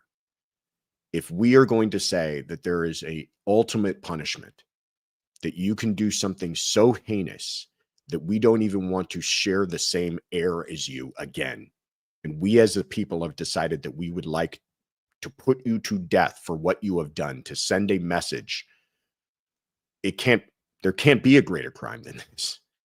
4 innocent lives, beautiful young people lost their lives in a brutal, horrible way for no apparent reason, stolen from this world, and doing nothing wrong, living their lives, fun kids, going to college, having fun. I mean, you watch these documentaries, They're just fun, great kids, having a great time, living, they're goofy and they're partying and they're drinking too much and they're going out and they're living sororities and fraternities and going to college and everything else. Bright young futures robbed from them by a stabbing in the middle of the night and by an absolute sociopath who has no apparent motive but to have just committed this crime.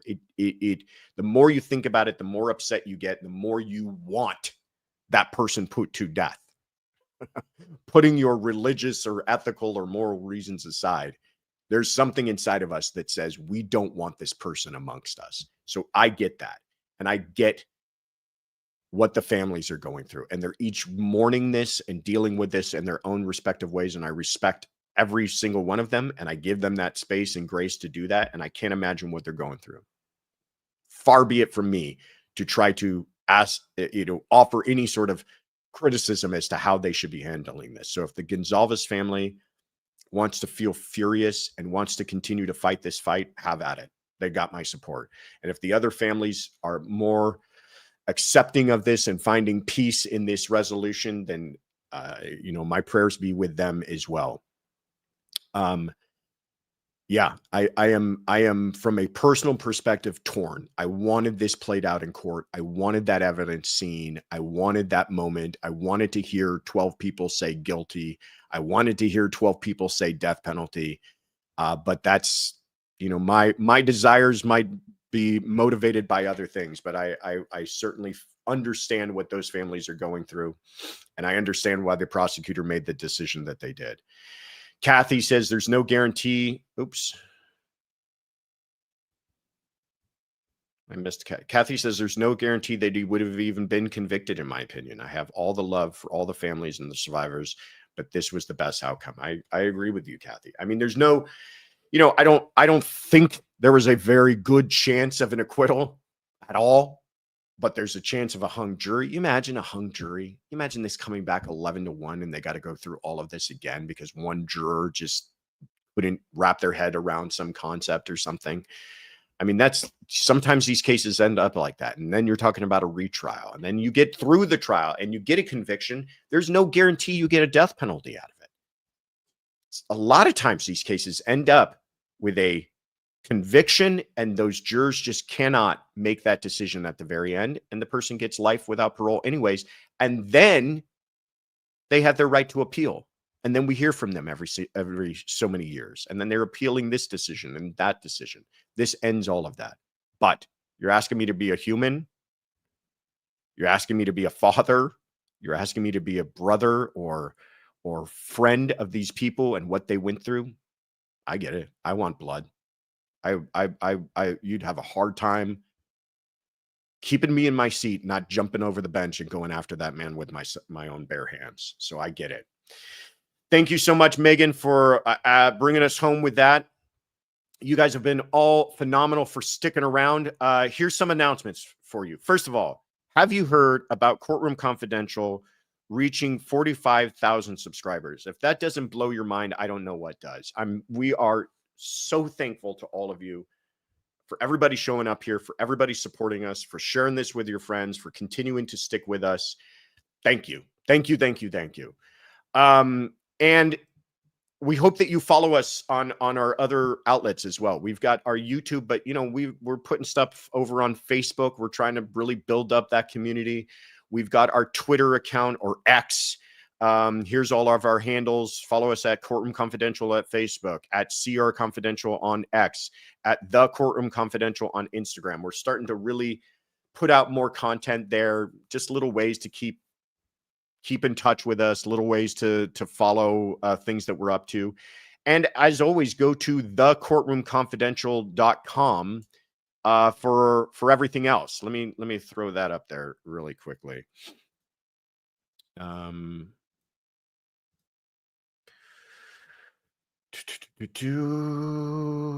This is a website that we're working on, really trying to bring as much all in one place to you guys as possible. So if you want to know about our membership program, you can click on become a member. There's where you can, it's hard to do it on YouTube because YouTube hates us, but I don't mean that, but I don't know why they make it difficult.